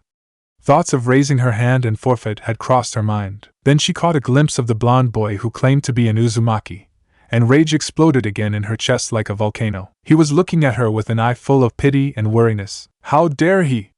How dare he show pity on her, a real Uzumaki, while going around parading the Uzumaki name like a third-rate good? That's it. No running away. She'll show that bastard what a real Uzumaki can do. Begin! Karin immediately pulled out a kunai from her pouch and threw it at Gaara. Then she withdrew her hands and went through hand signs. Kunai shadow clone. The lone knife became 20, and all of them soared across the room, aiming at the sand genin. A wall of sand immediately rose in front of him, preventing the kunai from reaching Gaara's body. Then all the knives exploded at the same time. The original kunai had explosive tags stuck on it. Whoa, what the hell? Kiba exclaimed when the shockwave from the explosion reached his face, making his unkempt hair flying wildly.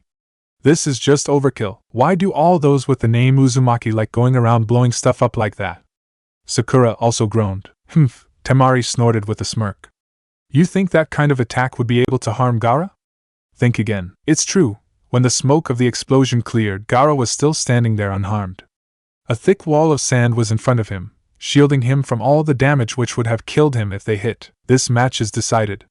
There is no way that girl would land a hit on Gaara. His absolute defense has never been broken. Is that all you got? The ominous voice of Gaara echoed through the air. Then it's my turn now. Giant hands made of sand burst out from the ground, all shooting towards Karin like torpedoes launching from a submarine. Screw sand-crushing power. Those hands would have been able to smash her to a pulp, or at least break half the bones inside her body with their sheer force and weight if they had hit. Luckily for Karin, although her Kagura Shingon cannot see things in slow motion like the Sharingan, or pierce through the skin to see inside the body like the Byakugan, it shows her clearly where chakra exists. And all the sand on the ground was infused with Gaara's chakra. Because of that, she was able to make the smart choice and retreated as quickly as she could to the other end of the room, on the finger of the shinobi statue, away from the range of the sand appendages before they could crush her. Karin knew she was screwed. Sure, she managed to avoid those deadly attacks, but she knew for sure that she was overpowered. The chakra in the sand was so strong it couldn't be of a normal genin. No, it couldn't even be of a human. Orochimaru didn't tell her that there would be this kind of genin in this exam. What did she get herself into? Her instinct screamed at her to forfeit the match. And she had already been raising her hand. Yet, something in her mind stopped her from opening her mouth. Yeah, damn that stupid pride about clan. She's just as bad as a certain Uchiha of a few months ago. This last attempt would probably exhaust her, but if she could execute it perfectly, it's alright. I have enough chakra to maneuver through this.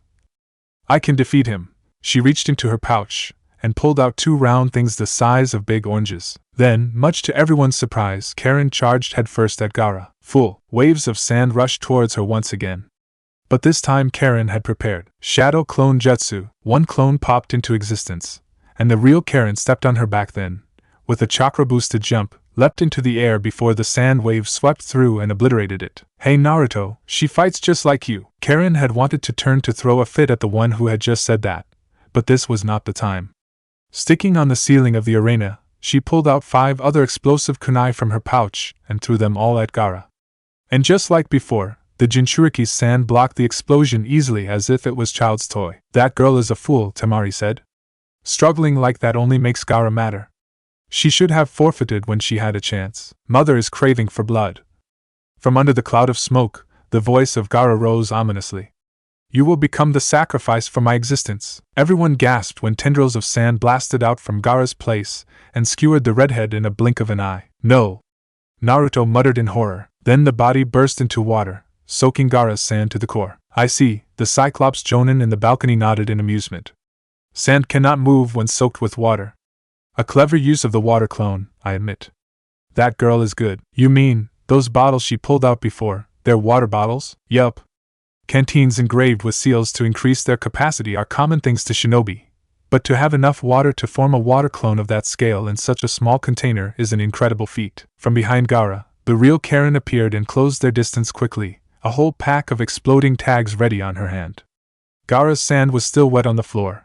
They couldn't rise fast enough to block the advancing girl who was now very close to the sand shinobi. For the first time since the match started, Gaara's eyes widened. Everyone take cover. Boom! A direct hit. An explosion much more powerful than the ones before shook the whole arena. Karin was thrown away like a ragdoll by the recoil. Her body slammed hard onto the ground, full of burning marks, and she felt a piercing pain on her right arm. It seemed the impact had broken it, but no matter. That last blow was a decisive hit. Her body could be mended easily with a bite, but there was no way her opponent could survive that point-blank explosion. Then suddenly, her head jerked up in surprise and fear. The incredible chakra signal of her enemy didn't fade away. Rather, it was becoming even more powerful. When the smoke cleared enough for her to see Gaara, her fear was multiplied tenfold. Her enemy was still standing. Her life-risking maneuver didn't even manage to hurt him. The only thing showing some kind of damage on him was his skin, which was now falling off his body, his arms, his legs, his face, which was now donning a completely crazy expression. No way, sand skin. Karin knew everything was over for her. That last maneuver took away everything she had. She was now out of both weapon and chakra. And her body was injured. She was completely outmatched. There was no way she could continue the match any further. Fourth. Karin couldn't even finish her sentence. Hell, she couldn't even breathe properly anymore. Sand had already crept up her body, locking her inside like a cage, and was now squeezing around her windpipe. The last bits of oxygen were leaving her lungs. She's such a fool. charging headfirst into this hopeless battle without thinking of the consequences. Now she was going to die, crushed by the mad boy and his sand. Stop right there, Gaara of the Sand. If you don't, you will be disqualified immediately. She heard the voice of the proctor, but it was no use. The sand coffin around her was squeezing even harder, and she could feel her consciousness slipping away together with the pain in her body. That was it. She was definitely leaving the living world, and now she was on her way to hell, or heaven. Then she had a very vague feeling of the sand releasing her. But it was too late. Everything around her had gone dark. Everyone was stunned beyond belief, not only because a girl like Karin had managed to hold her own against someone like Gaara for quite some time. Also not only because Gaara was a mindless murderer who was more than ready to squish a girl, a 12-year-old girl, shinobi or not, to mush. It was also because Naruto had sent Gaara flying with a punch. What the hell is that? Kankuro muttered in shock. He punched Gaara. Through the sand shield, no less. Screw that. Tamari also mumbled, but with a frightened tone. Gaara was denied a kill. He is going to go crazy now. Right as she said, Gaara stumbled up from the ground. The terrifying chakra of Shikaku was pouring out of his body like a waterfall, together with the massive killing intent which was making every genin in the room shudder and gasp for air. Uzumaki, he growled in a dangerous tone. To answer, Naruto flared up his own chakra. His chakra, strong as it originally was built up even further during his training, and now rivaled the Hokage himself at least. The two powerful waves of chakra clashed against each other, unconsciously heating the air in the room up to near dangerous level. That's enough, the two of you. Naruto almost jumped when the calm, yet stern voice of the third Hokage rose up right next to him. He had been at the two genin's side since who knew when, and his eyes were now locking at their faces with a sharp glare. I declare this match over, and the winner is Gaara, the old man said briefly. Now stop that killing intent and go back to the balcony. The voice of the Hokage was not loud, but it contained such a powerful authority that even Gaara had to stop. The Sand Jinchuriki recalled his sand back into the gourd and walked back to his team's place without another word, but not before throwing Naruto a deadly glare. Naruto refused to drop his gaze, but met the glare with his own until Gaara looked away. Ahem, anyway, hate cleared his throat to get everyone's attention. Due to the odd number of competitors here, the last match of the preliminary will be a battle royale between the three remaining competitors. So will Kiba Inuzuka of Konohagakure, Chojuro of Kirigakure, and Naruto Uzumaki of Konohagakure come down here? Naruto blinked dumbly. What is a battle royale? Hate sighed. Just think of it as a free-for-all fight between more than two fighters. Now that all of you are here, he added when seeing Kiba and Chojuro jumping down from the balcony, can we start the match now? You bet, Naruto answered with a grin. Same here, Kiba also smirked. Chojuro didn't say anything, only nodded timidly. Then, the final match of the preliminary, Kiba Inuzuka vs Naruto Uzumaki vs Chojuro. Begin. Kiba glanced at Naruto warily. Since the mission to Waves, he had seen Naruto with another eye. The blonde was no longer the goofy dead last of the class who knew only silly pranks. Right now, he might be the most dangerous genin in this room, not considering that Gaara guy. He pulled out a soldier pill. He must finish him first, and fast. Akamaru. Get ready! Man-Beast transfer. Hiramakari release. Gigant form. What? Oh crap. A gigantic hammer made of chakra was swung down mercilessly on the two Konoha genins' heads. And by gigantic, I mean gigantic. In bold. And caps. Had it not been for the fact that construct made solely from chakra couldn't create shadows, its head would have covered the whole arena in darkness. There's absolutely no way to dodge this. Not in this closed arena, Earth-style, concrete barricade. Naruto's voice suddenly boomed. From the ground, walls made of a very hard substance erected and formed 7 layers of dome around him, Kiba and Akamaru. The layered barriers managed to surround the two boys and dog completely right before the mighty hammer descended down their heads. And the weapon collided with the dome instead. The first, second, third and fourth layers of the dome were shattered as if they're made of tissue paper. The fifth and sixth ones managed to slow down the bludgeon weapon, but the hammer still smashed through them before stopping at the final layer, where the chakra forming it finally dissipated. Well, not before making that very same layer crumble to debris though. Wah, what the hell is that? Is he trying to kill us? Kiba stuttered. His eyes were as wide as 2 small dishes. He broke through my strongest defense jutsu so easily. Naruto also grimaced. Then, much to the two Konoha genins' surprise, Chojuro fell over. Still not enough chakra, the glass boy mumbled, and fainted. On the balcony, Zabuza smashed his head on the rail. Phew! Kiba wiped his forehead. That was close. Yeah. Sweet dream, Kiba. Ha wah. Kiba couldn't even manage to blurt out the whole sentence before Naruto sucker punched him in the face. Kurina's palm met her face. How many times have I told him not to let his guard down in front of his opponent? Winner, Naruto Uzumaki, Akamaru whined. First of all, I would like to congratulate all the genin standing here right now for advancing to the third task, also the final round, and the main event of the Chunin exam. The voice of the third Hokage echoed across the room, loud and firm. I can see some of you had quite easy matches during the preliminary. Some of you, on the other hand, had some troubles with your opponents. But you all managed to defeat yours, and gained the right to compete in the final round. Sarutobi's eyes lingered a little bit at Sasuke and Gaara's faces, then he continued. However, it will not be that easy anymore. Coming to this round, you are all considered the elite of your villages. Each of you will fight to represent the power of your countries, and you will need to show off all your power without reserves. Therefore, there will be no easy matches for you in the third event of the exam, and because of that, the third event will be held precisely 1 month later. It is for you to revitalize your bodies and minds, and analyze the data you collected about your opponents to calculate your chance of winning, as well as to improve your abilities. Wait a sec, Sasuke raised his hand. Considering what you just said, could it be that the third event is also a tournament? The Hokage chuckled. Very perceptive, Sasuke. True, the final round is also a tournament. The final tournament will be held in the main stadium of Konohagakure, in the middle of the village, under the audience of all citizens in the village, the daimyos, and the other village leaders. Now it's Shikamaru's turn to raise his hand. But since it's a tournament, it would mean there's only one winner, right? Does that mean there will only be one person who becomes Chunin? That's not it, Sarutobi shook his head. Your battles will be observed by the judges including me, the daimyos and the other village leaders. Those judges will be the ones who decide if you can become a Chunin or not.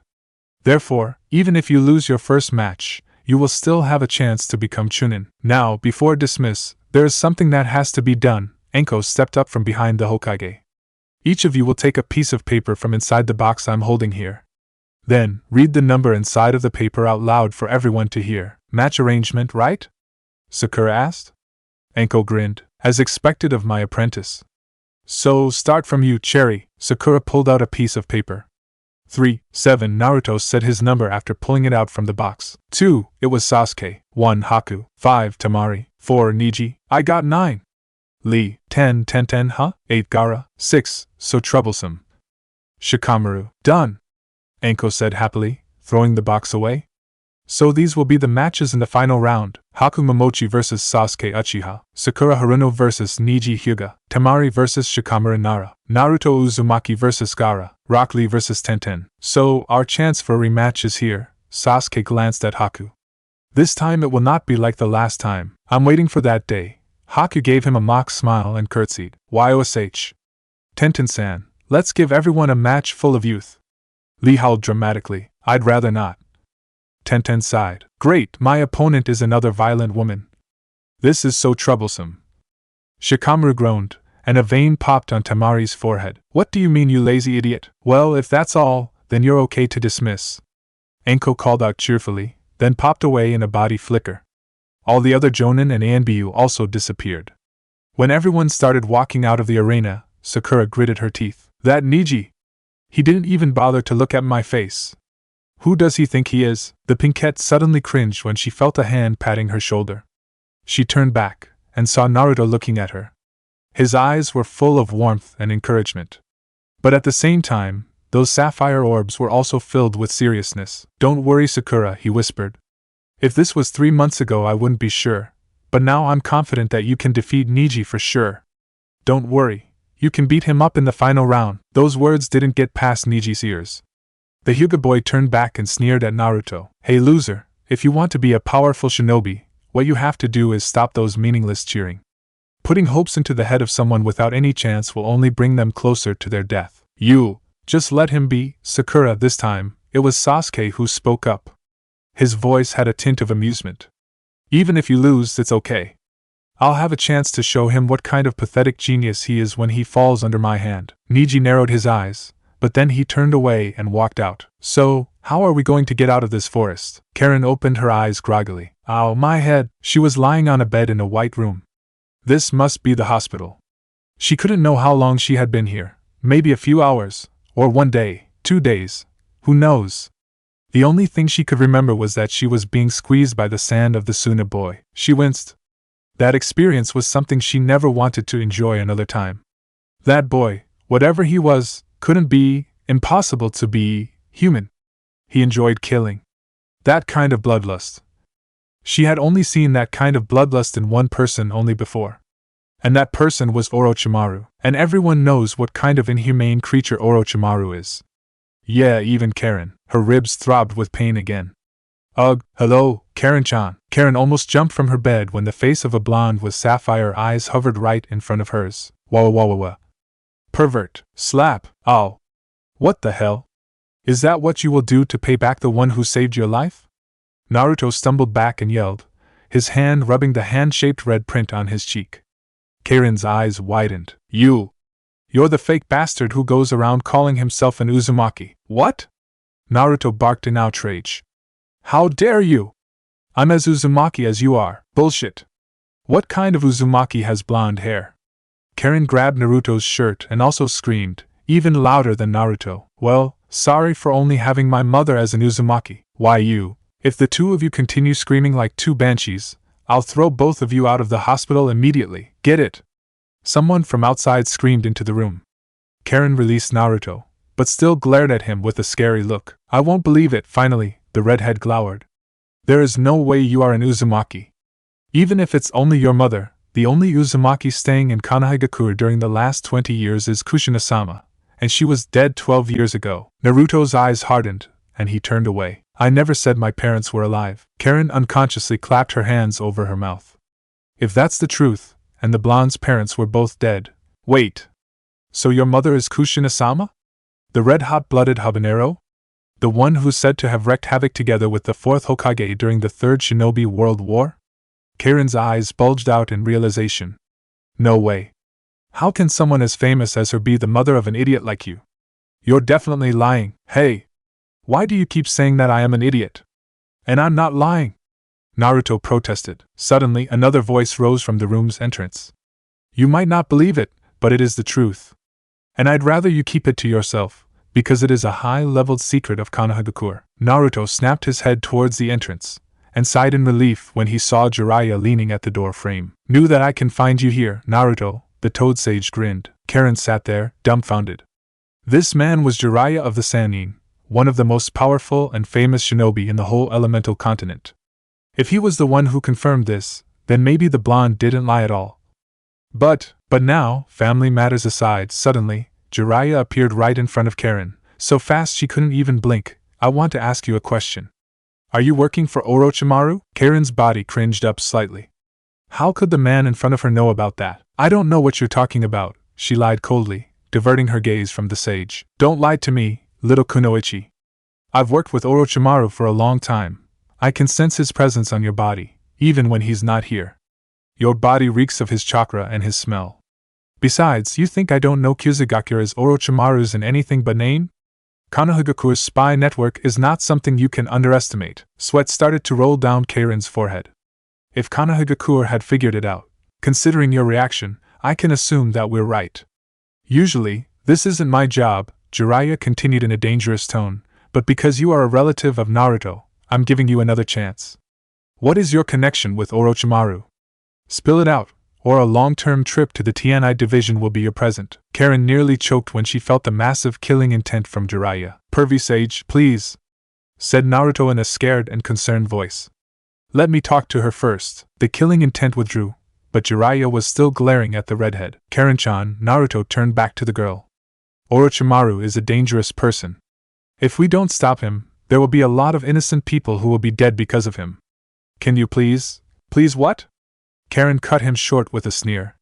Even if what you said is true, are you expecting me to betray him like that?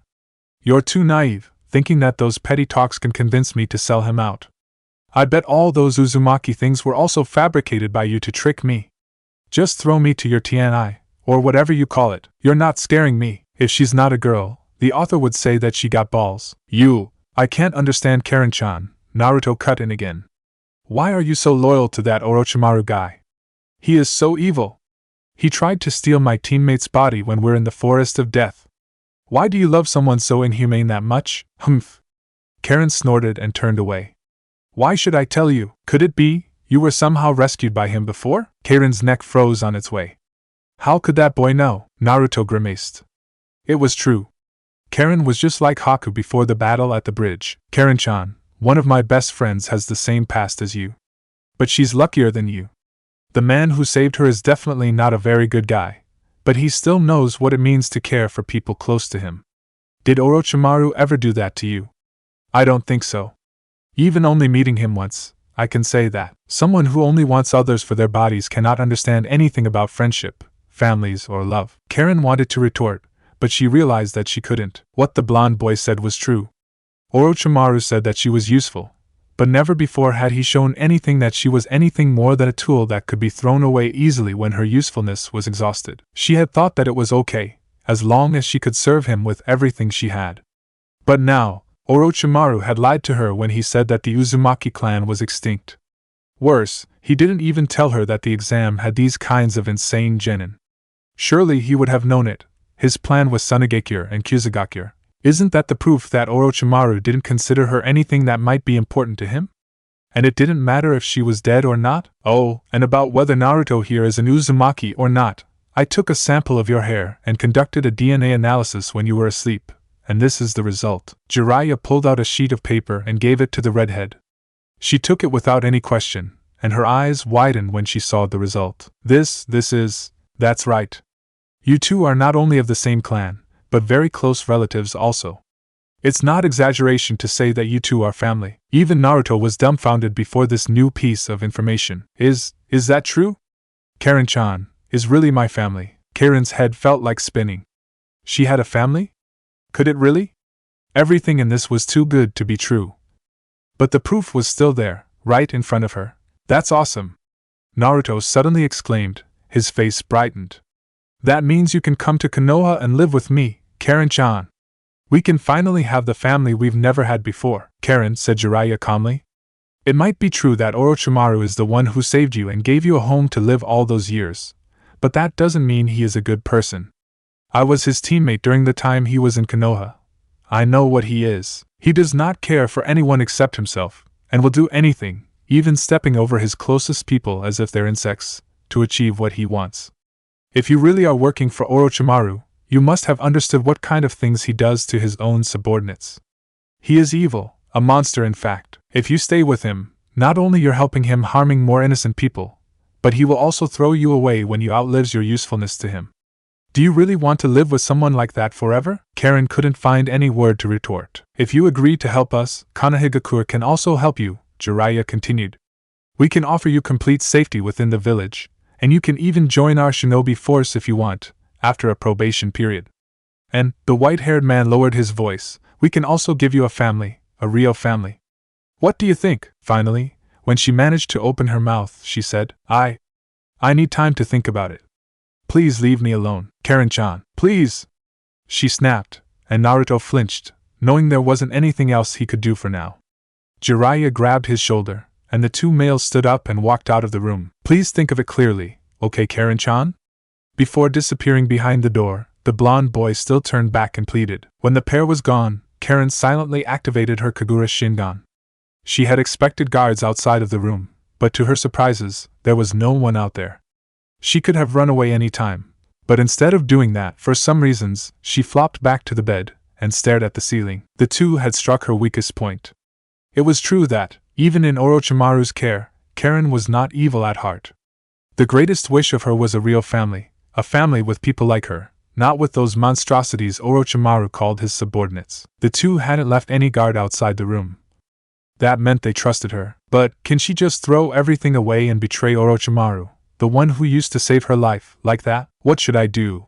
Hi-ya! Sakura's fist struck the training post with a force so great the post shook ominously, and a bit of wood dust flew from the point where she hit. She stumbled back, panting heavily.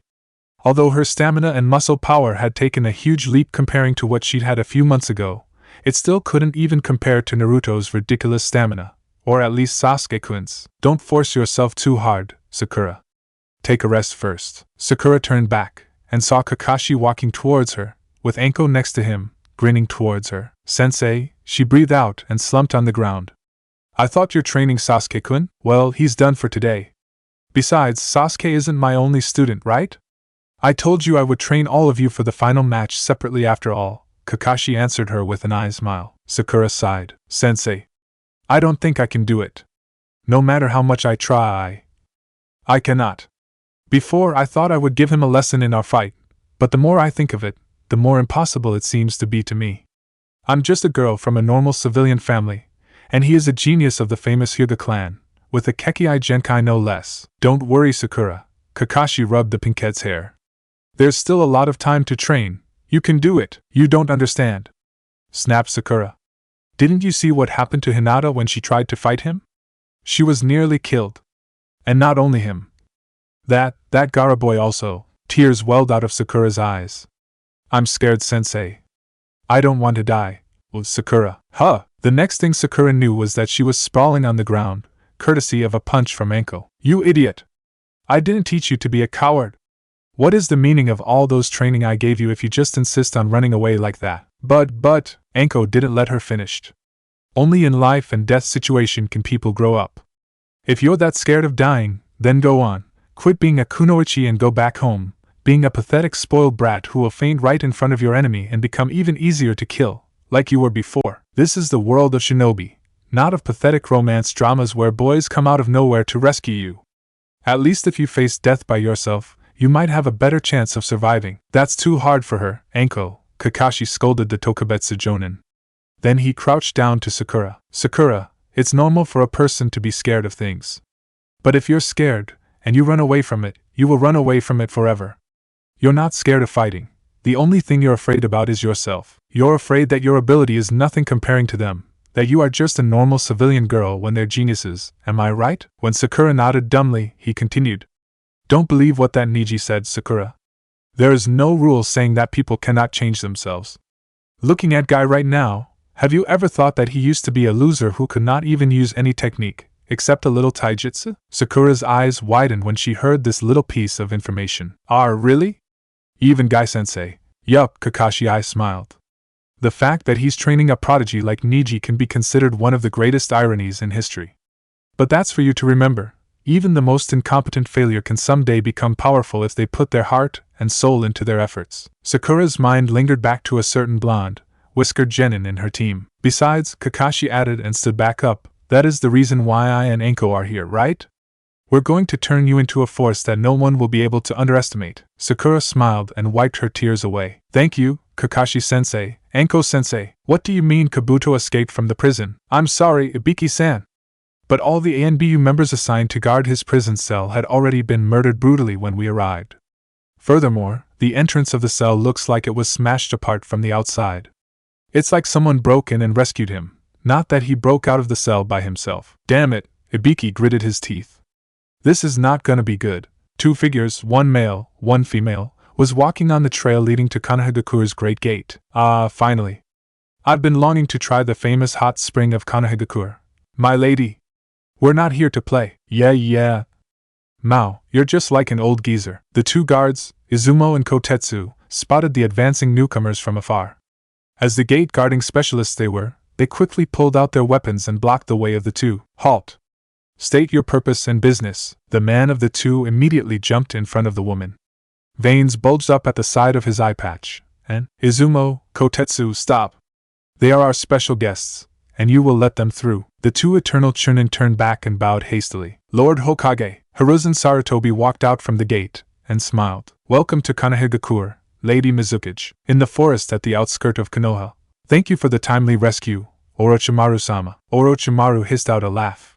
You don't think I will go and rescue you, do you, Kabuto? I didn't say that, my lord, Kabuto hastily corrected himself. I just didn't expect Konoha to see through my cover.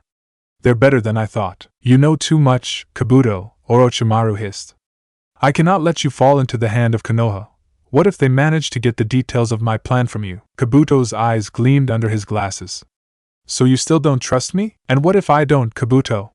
Orochimaru answered, still with the snake-like tone, But now, there was a hint of amusement in his voice. And killing intent too. Kabuto gulped. Suddenly, the feeling of death stopped, and Orochimaru laughed. Just kidding, my dear boy. Without you, how can I do all those experiments with body modification? And you're a good spy too. By the way, I have some good news for you. The 3 sacrifices we prepared were perfect. No sign of adverse reaction, and they're living now, very healthy. Why, yeah? That's good. Kabuto mumbled. And it seems Karin was also captured. Do you plan to go rescue her? Orochimaru laughed again. That girl? Despite being an Uzumaki, she doesn't show any good quality except for that healing blood. No chakra chain, no talent in sealing jutsu, no exceptional chakra, nothing. Why should I bother? You're way more important to me than that failure of an Uzumaki. Then the snake man grabbed Kabuto's shoulder. Let's go, my boy. We need to do the final preparations. And about Karin, he added with a sneer, if you find a chance, silent her. Clothes. Check. Headband. Check. Weapon. Check. I thought you'll have to care about more important things than those trivial, Naruto-kun. You're going to war today, remember? Sure, Madara-chan. But there's nothing wrong with making myself a little bit cooler, eh? Still, why do you still need those weapons? You can create them from chakra.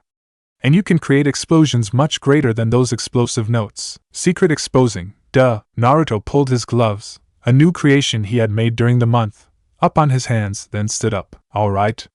Time to take on the final round, and Orochimaru. Chapter 15. Final round. Welcome, ladies and gentlemen, to the final round of the Chunin exam. The voice of Hate Gecko echoed around the stadium. Yup, he is alive.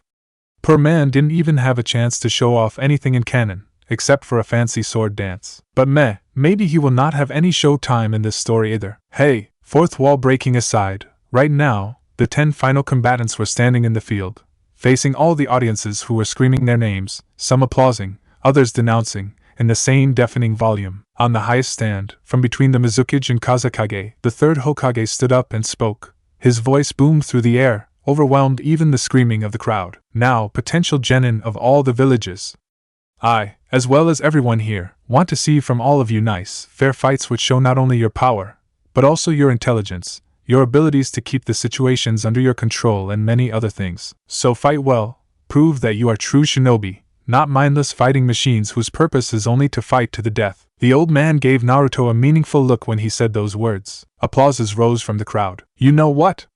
I bet someone out there is seething in anger hearing that speech from the old man, Kurama snickered. I know, Naruto smirked inwardly. Wonder what that bastard had been doing during the invasion in our time. His hands closed into fists when he thought about Danzo. That man was the person Naruto hated the most, only below Madara. Come to think of it, that bastard was the cause of many bad events that happened in and before Naruto's life. Nagato going mad and dreaming of creating weapons of mass destruction to bring peace to the world. Shursui being murdered for the Mangekyo Sharingan.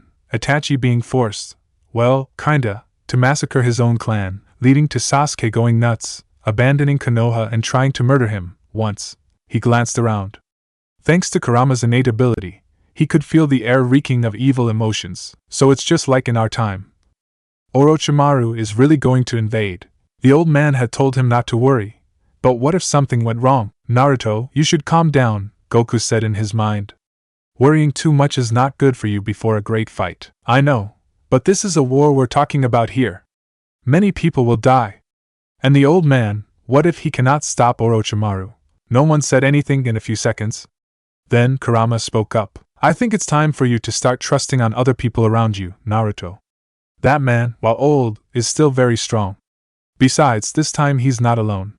Look at the left side of the stand. Naruto looked, and was relieved when he saw Jiraiya over there. His eyes were both locking at the Kage booth, and there was no trace of the usual goofy expression on his face. Just leave it to them. This is a fight they have to finish alone. I believe they already knew what they have to do, the vixen continued. Besides, don't you also have a work you have to do yourself? Oh yeah. Gaara. Naruto glanced at his left. Gaara was standing there, looking impassive as ever, but the killing intent exuding from his body towards him was near visible. He sighed. Yeah, worrying about many things at the same time will not solve anything. Orochimaru is strong, but the old man and pervy sage are both very powerful, too. He needs to trust in them. There is something else, though. So our I won't trust human Kurama has finally opened up enough to believe in others? Naruto smirked inwardly. Creepy silence for a few seconds. So, do you want to feel a little bit of my trust, Naruto-kun? Naruto could feel everyone inside his head inching away from the nine-tailed vixen. Now, with the exclusion of Sasuke Uchiha and Haku Momochi, would the competitors return to the fighter's box above so that we can begin the first match of the day? Hyde's voice rose again, and all the other combatants jumped back to their box, leaving Sasuke and Haku facing each other on the field. Are the two fighters ready? Then, the first match of the final round. Begin. Finally, our rematch. This time I'll not lose to you, Sasuke said with a smirk. We'll see about that soon, Haku answered with her own demure smile. Then, from both sides of the field, projectiles were launched. From Sasuke, there were 5 shuriken, and from Haku, there were 5 senbon. The senbon soared across the air to meet the shuriken on the air, and flew past them, cutting the nearly invisible ninja wires tied onto the throwing stars. Being pulled back by the force, the shuriken lost their momentum and fell to the ground in front of Haku harmlessly. One trick doesn't work twice, Sasuke-san, the ice girl sang. As I thought, it didn't work. So, in a blur, Sasuke was in front of Haku, his left hand on the hilt of his new katana in a reverse grip. With only a quick draw, the blade was already cutting through the air, aiming at Haku's exposing neck, which seemed defenseless. Or so he thought. A sword made of ice, harder than any kind of metal, suddenly appeared out of thin air and blocked the blade, which was imbued with lightning chakra. But striking her wasn't his intention in the first place. Their eyes met for an instant. And even a mere instant was enough. The Sharingan's power is fully unlocked through 3 steps, corresponding to the 3 tomo. The first tomo grants the user the ability to see the color of chakra, and to see movements of his enemies in slow motion. The second one blesses the user with the power to break genjutsu with his eyes, and to record the motions of everything in sight into his brain. Because of this ability, the Uchiha clan members were infamous for their reputation of being ninjutsu thieves, due to the fact that they can record the hand seals of their opponents, as well as the movement of chakra in their bodies. And the last tomo, the ultimate state of a normal Sharingan, besides boosting all the above powers to the maximum limit, grants the user the ability to cast potent genjutsu with just a glance of his eyes. It is this ability which made the Uchiha the most fearsome force on the battlefield, just because of a simple fact: very few people can fight without looking at the enemy's eyes. Especially in close combat. From a distance, it is possible to negate the Sharingan's ability of casting genjutsu by looking at his feet. But in such a close range, there's no way Haku could avoid his eyes. But in less than a second, Sasuke knew something was wrong. His body suddenly felt numb. He couldn't even move. It's as if he was completely bound by something, but at the same time, there was nothing there. He was now feeling the effect of his own genjutsu. What the? How? He couldn't move his hand to mold chakra to dispel the genjutsu fast enough. There's only one choice. He bit hard on his lips, and the pain pulled him out of the genjutsu right in time for him to jump back before a bunch of ice swords pierced through his body from above. But it didn't even stop. Blades after blades followed every step he took, and would have skewered him had he not owned the Sharingan. How did you do it? Sasuke gritted his teeth while swinging his katana to deflect another rain of ice projectiles. How did you reverse my genjutsu? Haku only replied with a mischievous smile. Why should I tell you, tch? Then he caught a glance of Haku's eyes, and his eyes widened in realization. He didn't look at it clearly before, but in front of her irises, there was something looking like a pair of contacts glimmering like 2 tiny mirrors. It was them which deflected his genjutsu back to him. Genjutsu was useless. He must use something else. His back touched something wet and cold, ice-style, chilling prison. Shit! To focus on the barrage of projectiles in front of him, he didn't expect something like a dome of ice forming behind his back. And now, the dome was closing very fast around him. There's no way he could escape quickly enough. With a loud click, the ice dome became an iceberg, completely trapping Sasuke inside. Sasuke tried to struggle. He couldn't. The round iceberg didn't just trap him inside, it also totally restrained his movement. He was frozen in place, literally. The Uchiha grimaced. Being frozen like this, very soon there wouldn't be enough oxygen for him to stay alive. Or maybe his body would freeze to death in this icicle prison. Breaking out of there with fire jutsu was not an option either. With his arms locked in place like this, he couldn't make hand seals. Besides, having fought Haku before, he knew that her ice couldn't be melted just by normal fire jutsu. Furthermore, if he even managed to do that, there's a very high chance he would charbroil himself too. The air was starting to become harder to breathe. There's no other choice. It's time to reveal the fruit of his training. Sir Proctor, it seems Sasuke-san will not get out of there for a long time. Haku turned to Hate with a smile. So what do we do now? Hate coughed. Oh well, if it had come to this. The winner of this match is... The proctor's words were cut off abruptly because of the sudden loud rumble coming from the ice block. Vibration. What the? Haku stammered and took a step back, falling into stance immediately. Break ear! To Haku's surprise and horror, the iceberg started melting. No, not melting, it was falling apart. It's only a few seconds before Sasuke emerged completely from the ice prison, a little pale but still completely healthy. How? This time, it's Haku's turn to grimace. How did you break my chilling prison? And just like before, Sasuke replied with a mischievous smile.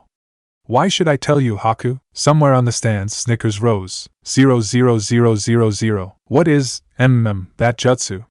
Choji asked while chewing like crazy on his chips. It is, lightning. Everyone turned to Zabuza, who had just blurted out that answer. It's the vibrating nature of lightning element chakra. The Mist Swordsman glared at Kakashi. That technique. He sent lightning element chakra into the ice around him, vibrating the water molecules in there to the maximum frequency, to the point the water forming the ice disintegrated. You taught him that, Kakashi? The masked Jonin chuckled. Sorry, but I didn't.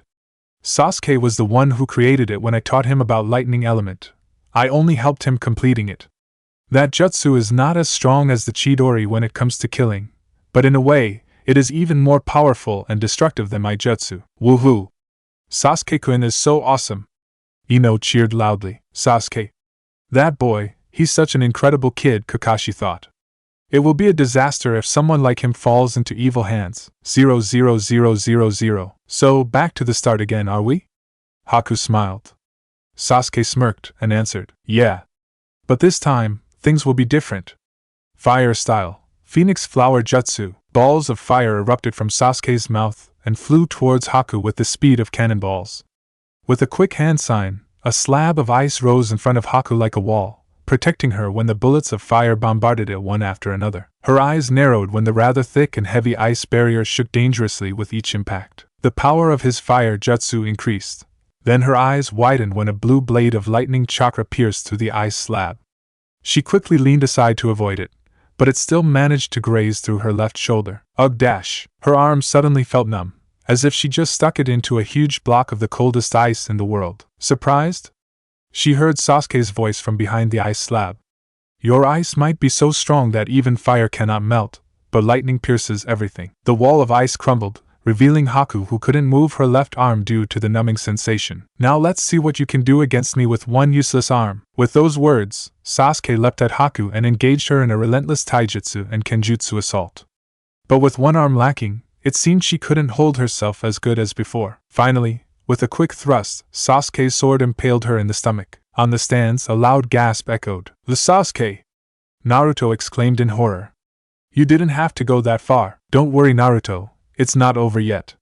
Look closely. Down at the arena, Sasuke's victorious smirk morphed into a horrified gape when the Haku in front of him turned into a block of ice.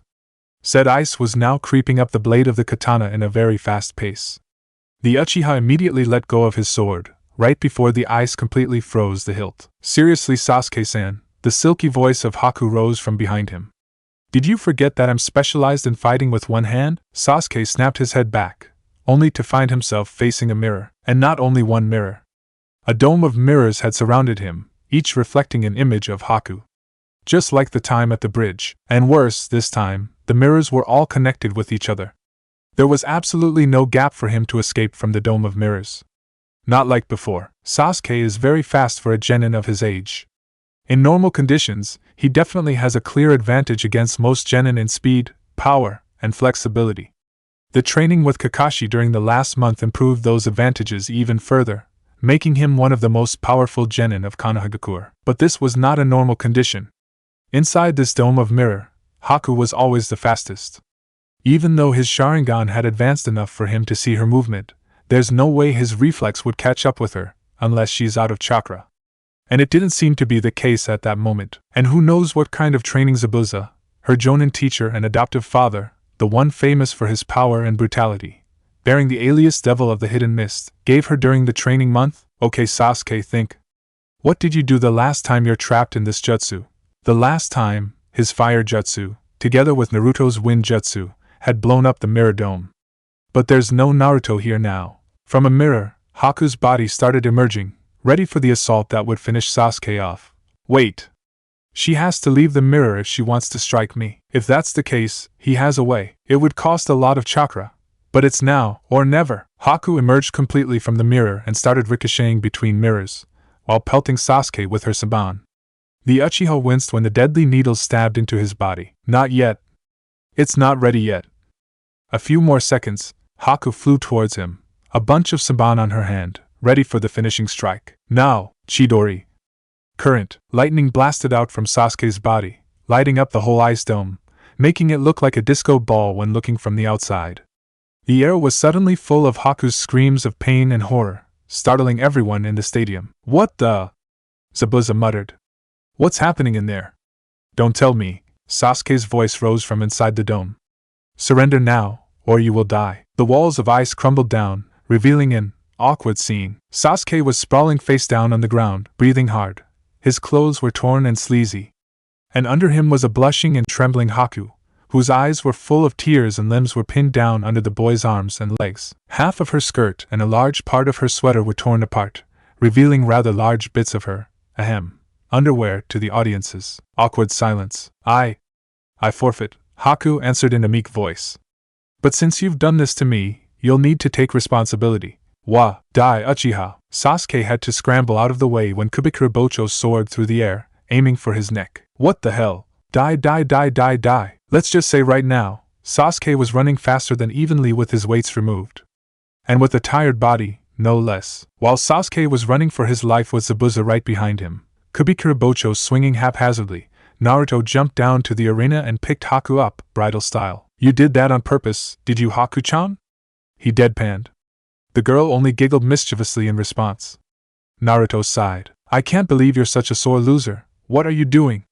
He raised an eyebrow when Haku started rubbing her cheek on his chest. You smell so good, she answered in a dreamy voice. Naruto really wanted to facepalm, but if he did that he would drop her. So he had to satisfy himself with a deep sigh. Luckily for him, Zabuza was too busy trying to maim Sasuke to see the, well, rather intimate actions of the two children. 00000. Somewhere else, Hinata bolted up from her bed. Naruto-kun is being violated. Then she felt over, back into her coma again. Dear Kami! Hinata-san. 00000. Okay. Hate said awkwardly. Since Haku has forfeited.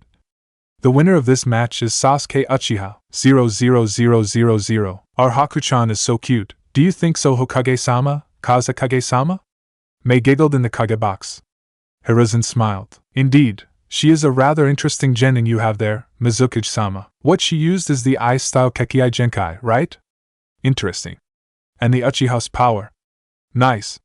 From under his veil, the voice of the Kazekage also rose up. There was a very slight hint of hunger in that voice, so tiny that almost no one could hear it. But that didn't escape the ears of the third Hokage. Hiruzen's eyes narrowed slightly for a moment, but it went away as quickly as it had come, and he smiled again. Well, I assure you that there are still many other interesting things you haven't seen, Kazekage-sama. Finally, after Kakashi and two other jonin managed to restrain Zabuza and pull him back to the stand, Sasuke finally dragged himself up to the box for contestants. He looked half dead. Are you okay? Naruto raised an eyebrow. Do you even have to ask? Sasuke breathed out in exhaustion. That man is crazy. And stop laughing, you, he snapped when Haku began to giggle. And she had already changed into a new set of clothes, so please stop your naughty thinking. Everyone, minus Gaara of course, broke into laughter. Even Neji, who was supposed to be the cool and stoic Hyuga, also smirked slightly, except for one person, and somehow, Naruto was the only one who noticed that. The others were too busy laughing and teasing Sasuke, or in Sasuke's place, fuming in rage and sputtering meaningless noises to notice.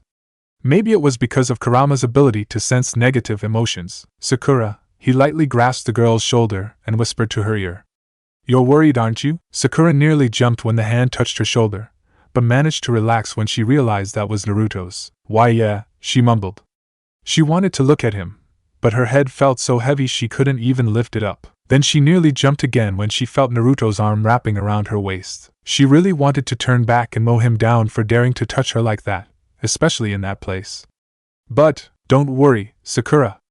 I know that you trained yourself hard during the last month. With all those training, I believe you can do it. Just give it all your best, and don't let his taunts get into your head, and you'll be fine. He's cheering for her. Somehow, it calmed her down, and all the fear lingering in her head seemed to disappear. She felt herself stronger and more confident. And, why is he so warm? No, bad Sakura, he's Naruto. Don't think about him like that. Will the two next contestants, Sakura Haruno and Neji Hyuga, come down here for the next match to start? Hey, it's time! Naruto slapped his pink-haired teammate's back. Show it to them that you're a real kunoichi, Sakura smiled. All of her hesitation and fright had completely gone. Yeah. Thanks, Naruto. Then she bopped Naruto on the head. Ow. What was that for? But Naruto smiled, knowing that the hit was noticeably gentler than before. Neji glared at Sakura and sneered in his usual haughty voice. Fate has decided that you will lose to me. You, a useless fangirl, have no chance against me. I've noticed since the moment you arrived at the stadium. You couldn't stop trembling, your head was lowered, and your eyes kept glancing left and right. That's the sign of hesitation, discouragement, and lack of confidence. That's why. Oh, shut up! Not only Neji, but everyone was taken aback with the girl's answer. What did you just say? Neji's eyes narrowed. I said shut up, Sakura simply said. Who gives you the right to judge other people? I didn't train my ass off all last month to surrender before we even start fighting. It seems she caught up a bit of Anko's language too. You are annoying, and a fool. Neji shook his head. Rushing headfirst into battle without even thinking of the consequences.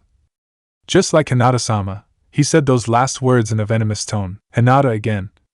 What is wrong with those two? By the way, why do you hate Hinata so much?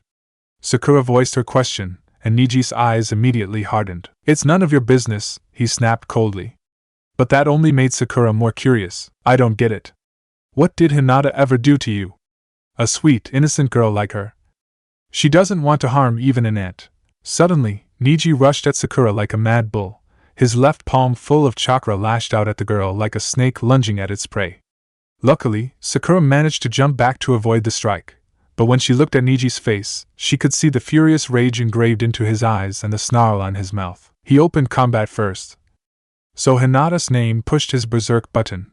Sakura took a few jumps backwards, and with a flick of her arm, a barrage of shuriken was sent towards Neji. The Hyuga easily avoided it by tilting his head to the right. When Neji managed to keep his balance, he was even more surprised when he saw Sakura right in front of him, her fist cocked back. But this kind of attack was not something that could give Neji a hard time. He quickly ducked, and the fist soared above his head. He could hear the whizzing sound of tearing wind in the air. The girl's reckless punch packed a lot of power, but it left a huge hole in her defense. And Neji was not the one who would waste such an opportunity. His hand lashed out again, aiming at her exposed stomach. And this time, it hit. With a loud pop and smoke, a log appeared in place of Sakura. Substitution. Equipped with the Byakugan, Neji didn't have to look up to see the real Sakura descending down his head. He quickly rolled away, right before the girl's foot smashed the place where he had just stood, leaving a rather large web of cracks on the ground. TCH. But Sakura didn't just stop there. Jet step. Right upon touching the ground, a quick burst of chakra exploded from the bottom of her feet, propelling her towards Neji like a springboard. The momentum of the chakra burst also boosted her kick, which was now flying toward Neji's waist in a rather high speed. Neji raised his left arm to block, and cringed when he felt his wrist nearly broken under the impact. That kick was, by no doubt, nearly as strong as Lee's, but the kick also left a fatal opening. It was a flying kick, and with such a close distance, if Neji counters, the girl will not have any way to dodge. Neji's right hand lashed out, aiming for Sakura's chest, but the strike never connected. Right before his palm could touch Sakura, another burst of chakra was released from her feet, quickly pushing her away from the incoming attack. The pinkette backflipped on the air, and landed on the ground gracefully without even breaking a sweat, but not before delivering a kick across Neji's nose, drawing a thin line of blood. The two fighters separated, and Sakura gave Neji a mock smile. Still gonna call me a useless fangirl, Mr. Hyuga Prodigy? Neji's face turned purple with fury. 00000. Go Sakura! Kick his ass! Ino screamed from her seat on the stand. You got a good student there, Kakashi. Asuma nodded at Kakashi. The Cyclops Jonin just chuckled. What is jet step? I haven't heard of anything like that before. Kiba looked at Kakashi. The Jonin chuckled again. Frankly, it's just the release of chakra from her feet. It's just a normal technique that any genin with training of chakra control can use. However, with Sakura, the one who has perfect chakra control, together with her raw power, it becomes the most dangerous and effective weapon we could ever think of. But why is she only using taijutsu? Karinai also raised a question. That was only for close-range combat, and Neji specializes in that. That would put her in a severe disadvantage. Nah, don't worry Karinai, Kakashi answered her with an eye smile. Sakura might be excellent in chakra control and genjutsu, but actually, the skill she has the most potential in is taijutsu. I believe she will be able to hold her own and defeat Neji. You're kidding! Karinai gasped in disbelief. You think I don't know who that girl is? She's a fangirl of the Uchiha who just started training seriously for more than a month. And you let her fight against Neji, the Hyuga prodigy, with only taijutsu? Haven't you noticed what happened to Hinata? And she was the member of the Hyuga clan, no less. I have to agree with Karinai here, Kakashi, Guy also said. It's youthful to trust in your student, but this is very irresponsible of you. If this continues, she will get hurt. Kakashi turned to Guy and Karinai. Guy, you, of all people, don't have the right to tell me that. You think I don't know that you taught forbidden jutsu to one of your genin? Do you know that it can kill him?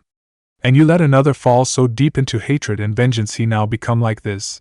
He glanced at Neji in the arena. What kind of irresponsible teacher is that? The words of Kakashi stunned Guy for a moment. He opened his mouth to retort, but Kakashi raised one hand to stop him. Just keep watching, Guy. You will understand why Sakura will win this match. After all, she still hasn't shown up all of her tricks. There are things that users of only taijutsu cannot do. 00000. It's true that Sakura did push herself to the limit during her training days, and had improved so much that there was no trace of the old fangirl Sakura left on her. But Neji was not called the genius of the Hyuga clan for naught. Sakura's attacks, while deadly, were not unpredictable.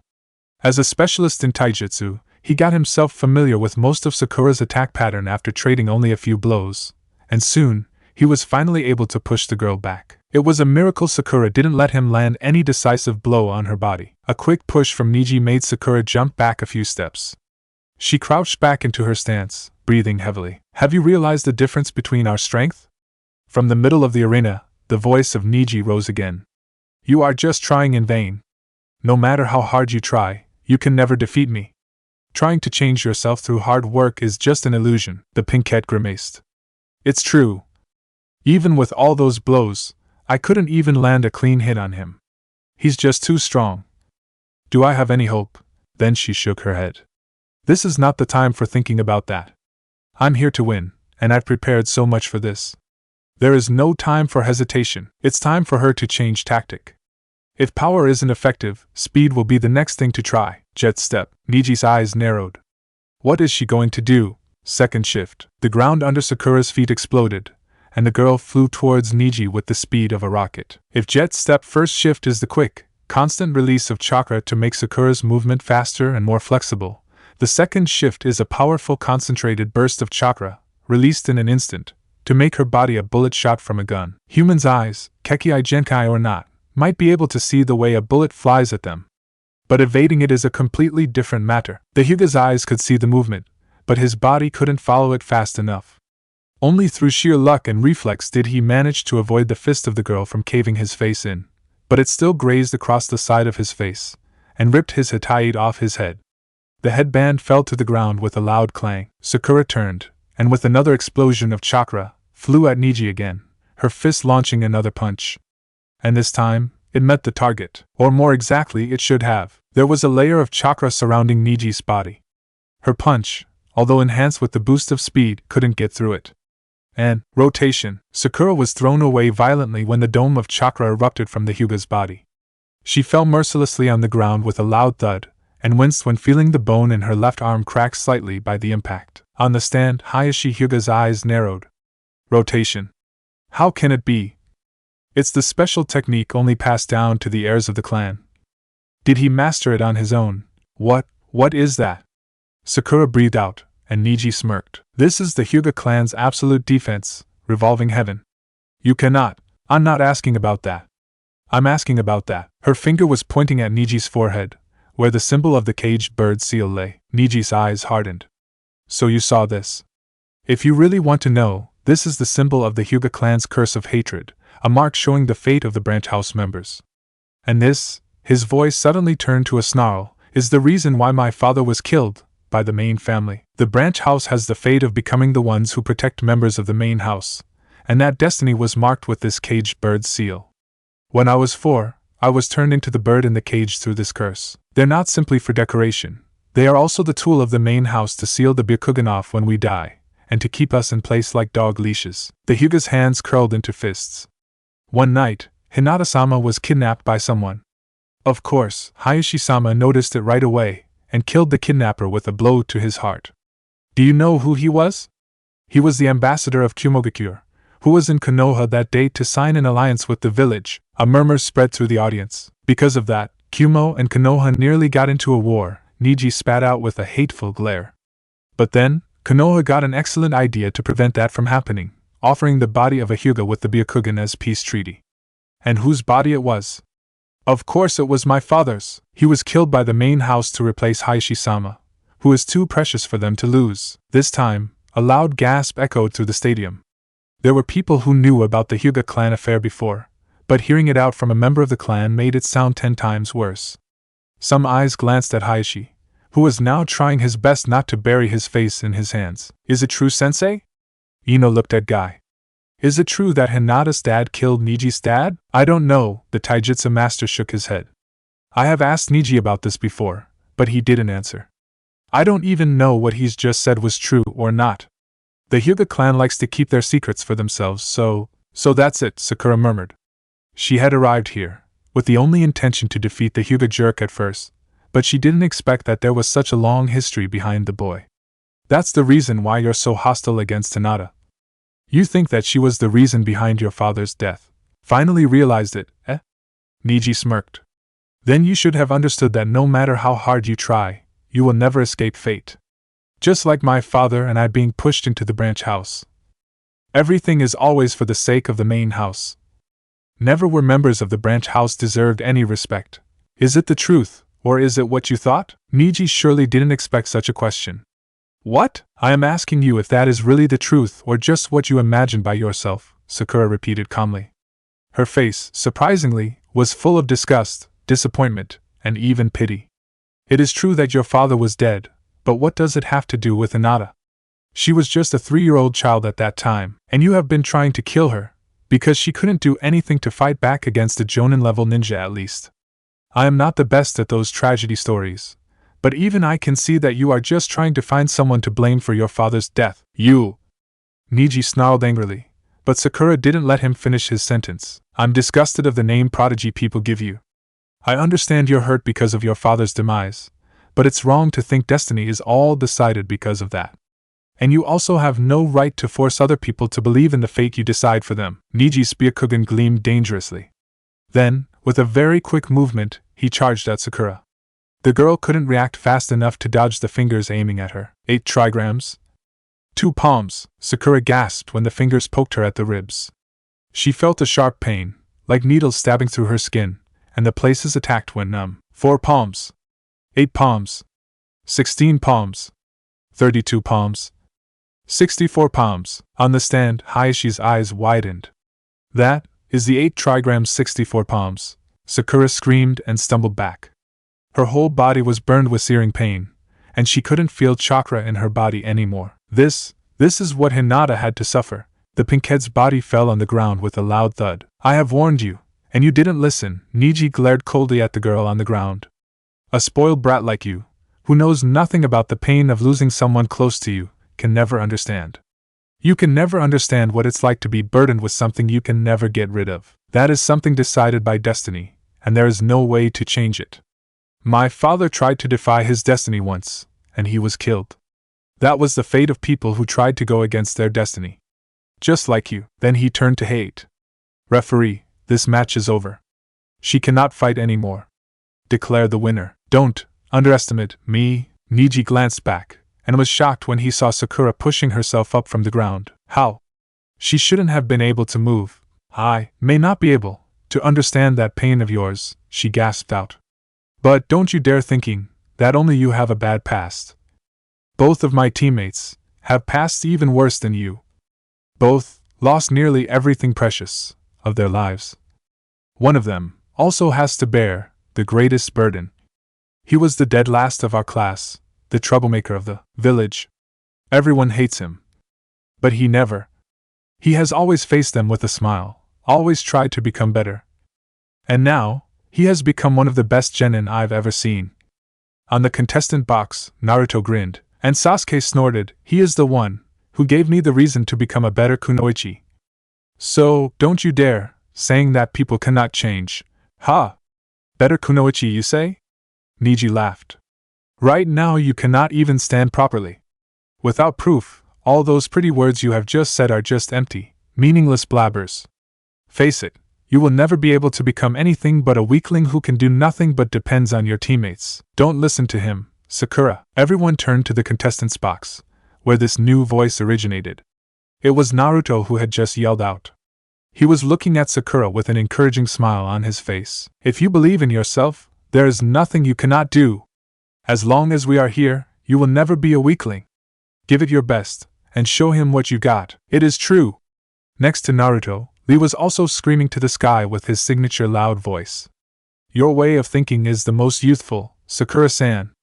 The flame of youth is burning brightly inside you. You will prevail. After this exam is over, please be my girlfriend, Lee. Tenten scolded him in horror. Sakura would have blushed like mad and tried to scramble away from there as fast as possible if her body hadn't hurt so much. Heh. Don't worry. I don't plan to give up right now, she grinned. She had finally managed to stand up properly. That's right. This is the time to unleash my final trump card. 00000.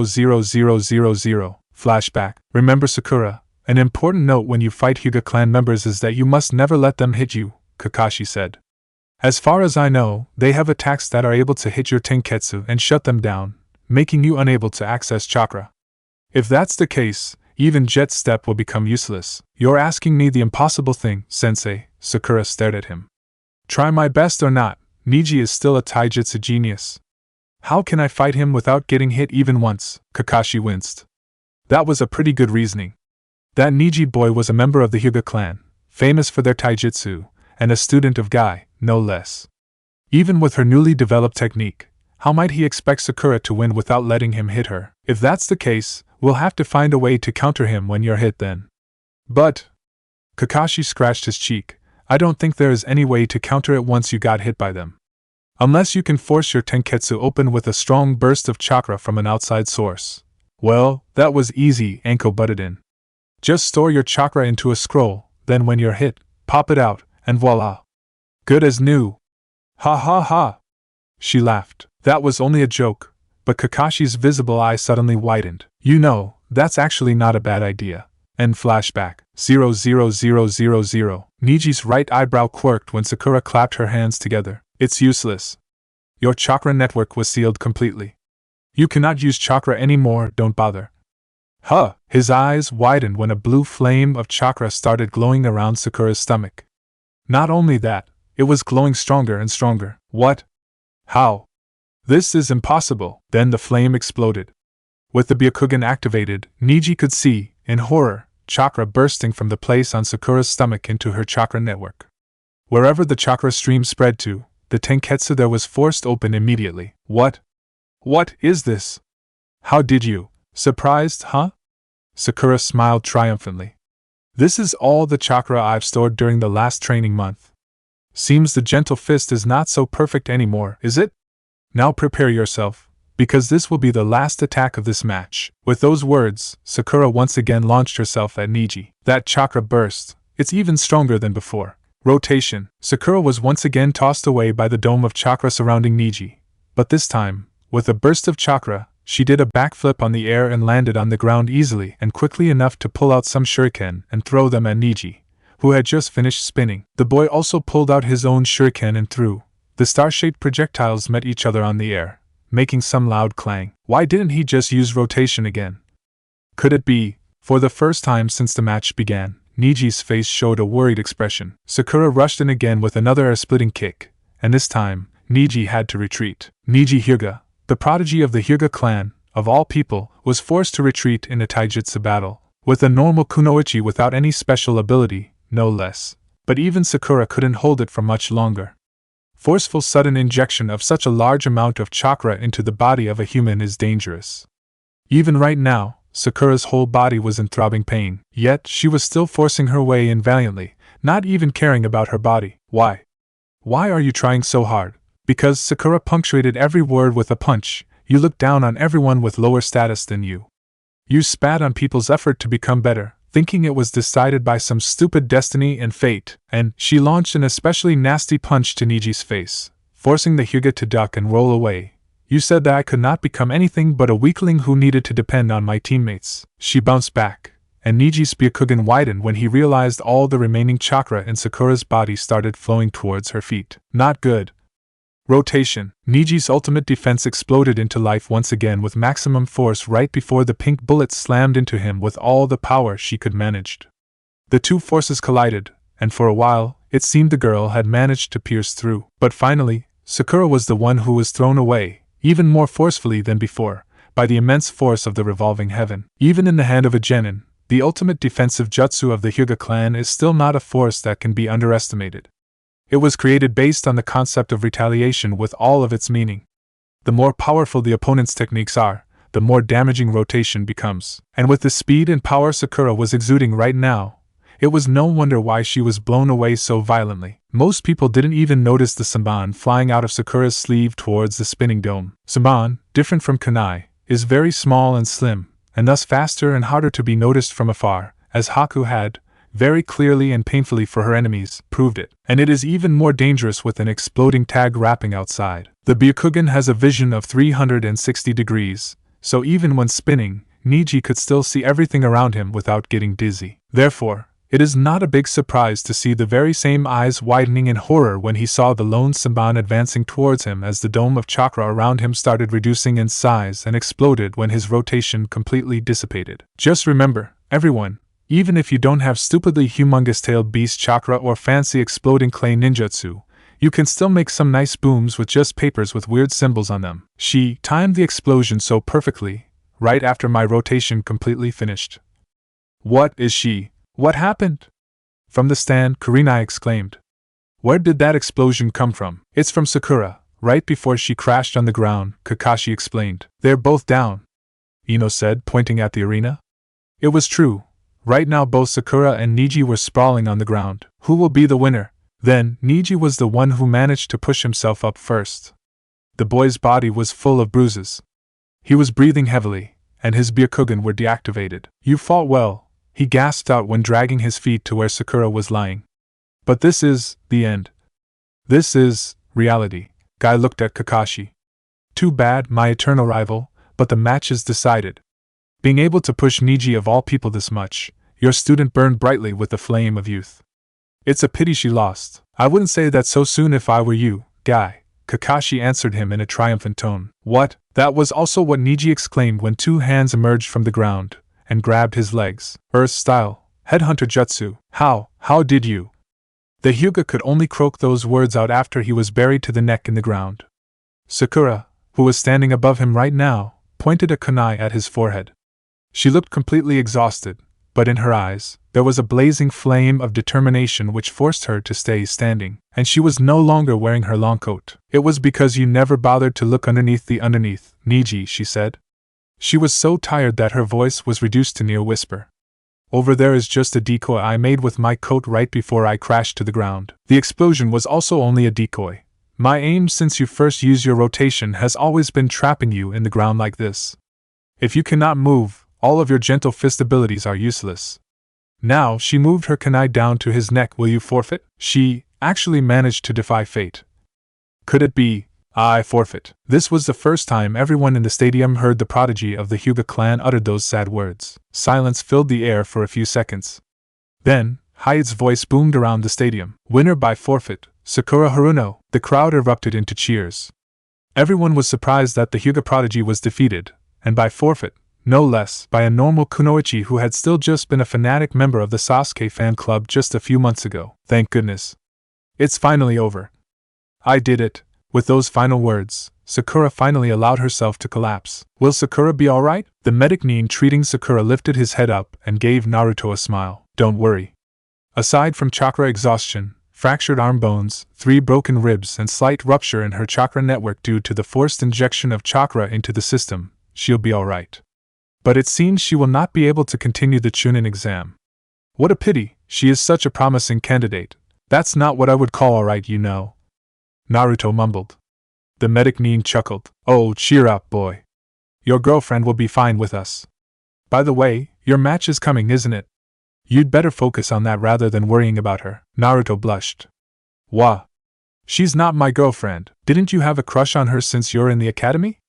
Kurama noted dryly. Not helping. But you know, Shikaka suddenly said, that girl's fight reminds me of your own battle during our time, Naruto. The reckless charges, the speech, using chakra to force open the chakra network. Even that final underground attack, too. Don't you find it weird? So Shuki-senpai noticed me, hee.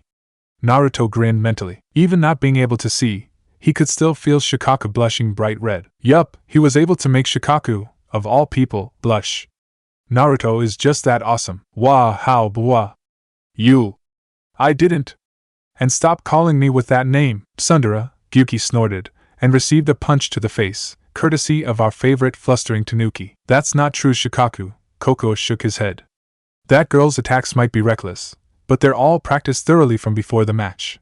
That's why she could execute them so perfectly. I bet she got a strategy for this match even before they started fighting. That's completely different from Naruto's style. Reckless, unpredictable without any strategy, and sometimes brainless, too. Hey look, Isaba piped in. The match of the Nara boy and the sand girl is about to begin. Guy, can I have a moment with Neji alone? Hayashi Hyuga stepped into the medical chamber. The taijutsu master looked at him warily for a moment, but then he nodded and walked out of the room, leaving the two Hyuga alone. What do you want? Neji sneered.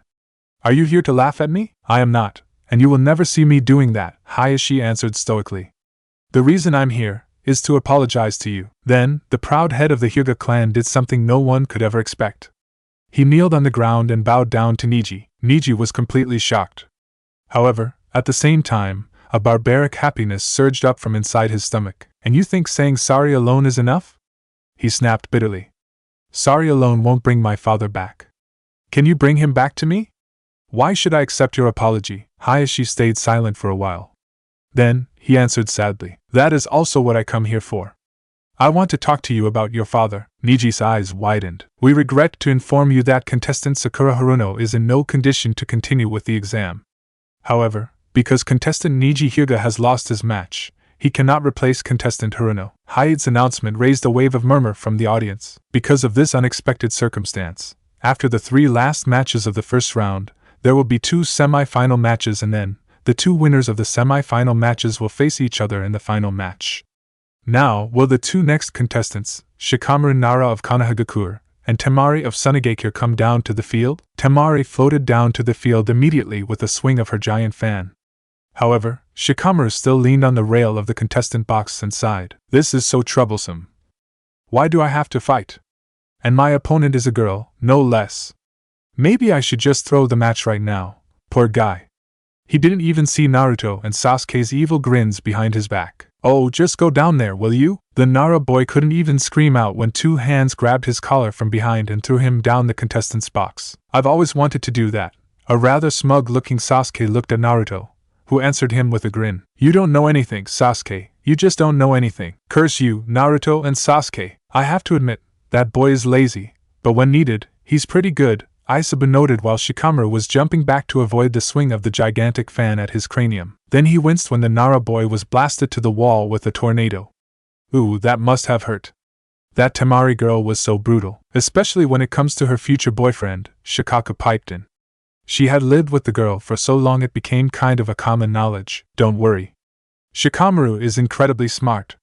He will definitely find some way to counter her. Oh, there he goes, Naruto added when Shikamaru slipped into his thinking pose. Tamari looked at her opponent with wary eyes when he sat down and did a weird gesture with his hand. What is that lazy bum doing? Then her eyes narrowed when a victorious grin appeared in his face. She jumped back a few steps to avoid the shadow shooting out from his feet, which was now chasing after her. The shadow was moving with a considerable speed towards Tamari, but that speed wasn't anything a ninja of Tamari's caliber couldn't follow. She jumped left and right, easily evading the black tendrils chasing after her. And she smirked when the shadow stopped when they're just one step from catching up. It was near noon already, and it seemed the shadows were all shortened so much Shikamaru's technique could only stretch that far. 15 meters is the limit. Her opponent's specialty is shadow controlling. As long as she can avoid the trees where there'll be lots of shadow, she'll be fine. Then she saw a bunch of shuriken and kunai flying at her, so the shadows are just distraction. But this is foolish. Wind scythe jutsu. She swung her fan, and the deadly projectiles were swatted away with another mini tornado. And on the branches of the trees in the battleground, deep scratches started appearing. The jutsu also has very potent cutting power, but all the shuriken and kunai suddenly stopped in the air after they were deflected. Then they turned midair, and once again flew at Tamari, who was caught completely surprised and had to jump away from the barrage of steel coming from every direction, courtesy of her own jutsu. Those shadows of him. He was using them to control the flight path of his weapons. She was the one who started the assault, but he was the one who had played her like a puppet since the start of the match. And there he was, looking at her and smirking like a bastard. All right, calm down, Tamari. There was nothing to lose your head about. You still have the advantage of range. As long as I stay out of the shadow's range, I will be fine. The shadow once again advanced towards her. But there's no need to worry, she's still out of the shadow's range. Then, to her surprise and horror, the black tendril on the ground slid through the kunai and shuriken littering on the ground just like a snake. And it was closing the distance faster and faster. The shadows of kunai and shuriken might not be very long, but they are perfect for a shadow user to exploit for extending his shadow when they're connected with each other. With each weapon's shadow on the ground, Shikamaru will have another additional 15 meters to the range of his own shadow. That means with all those weapons littering on the ground, he will have complete control over the whole battleground. Tamari knew she was completely outsmarted. There was absolutely no redundant move he had made. Everything he threw at her was planned clearly and thoroughly in advance. Even her own movements were also within his calculation. The Suna girl's blood boiled. There's no way she would let that bastard play her as he wanted. She spun and swung her fan with all her might, and all the kunai and shuriken on the ground were all blown to the sky. They flew out of the stadium, and their shadows disappeared from the ground.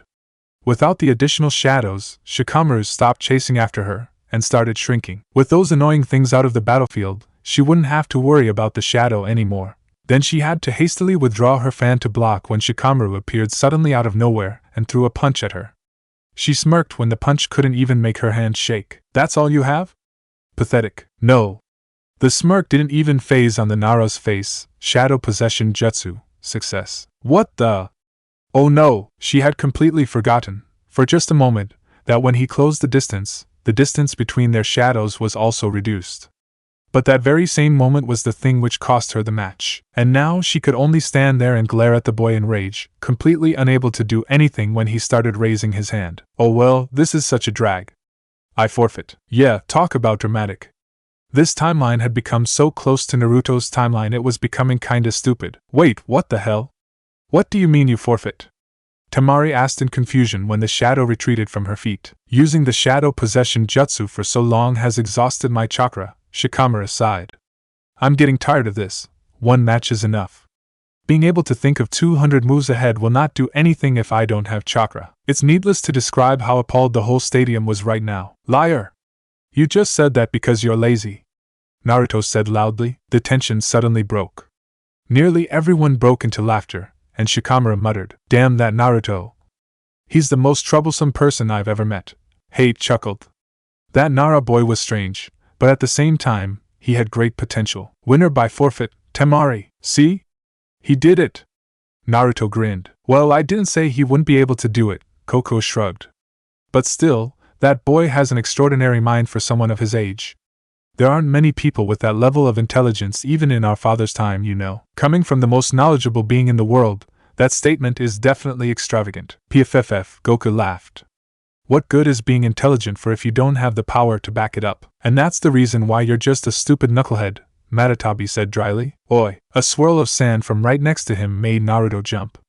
Gaara had disappeared from the contestant box and was now standing on the battleground, even before Shikamaru and Tamari managed to leave.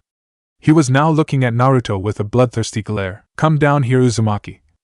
It's time. Seems he's really eager to kill you now, Isaba noted. Yeah, thanks to a certain Tanuki, Naruto deadpanned mentally. Shikaka just whistled innocently. Well, there's no way to withdraw now. He took a deep breath, and, after taking a final glance at the Kage booth, he jumped down to the arena. Little did he know that his match would have to be postponed for a while. I have to say, it was an interesting match. From the right of Sarutobi's seat, Mei spoke up. The old Hokage chuckled. Indeed. That boy is from the Nara clan, a family in our village which is famous for their intelligence and strategic mind. If I must say, the only weakness he has is his lazy attitude. He will become a great shinobi in the future, I dare say. That is not important right now, the Kazekage sitting on his left said. The next match is the match between Argara and one of your genin. It will be much more interesting to see the Jinchuriki of our village in action, don't you think so? Mei's eyes narrowed, but Hiruzen only laughed. You're true. That battle will be interesting. After all, the old man's voice suddenly sharpened. This is also a very flashy and easy to realize flare to signal the beginning of your invasion, am I right? What? The man wearing the Kazekage's hat had to jump out of his seat down to the arena hastily when a red and white blur appeared above his head and slammed down hard at where he had been sitting just a second ago with 2 Rasengan on his hands. Hokage. He snarled under the veil on his face. What is the meaning of this? I'm disappointed of you. The old Hokage also jumped down to the arena. He didn't smile anymore. Do you really think that killing a Kage, then dumping his body in the middle of a desert will allow you to replace him that easily? You have underestimated the ability of Konoha's spy network. It's time for you to remove that camouflage. He threw away the white cloak and the hat, revealing his battle gear from under, and face your punishment, Orochimaru.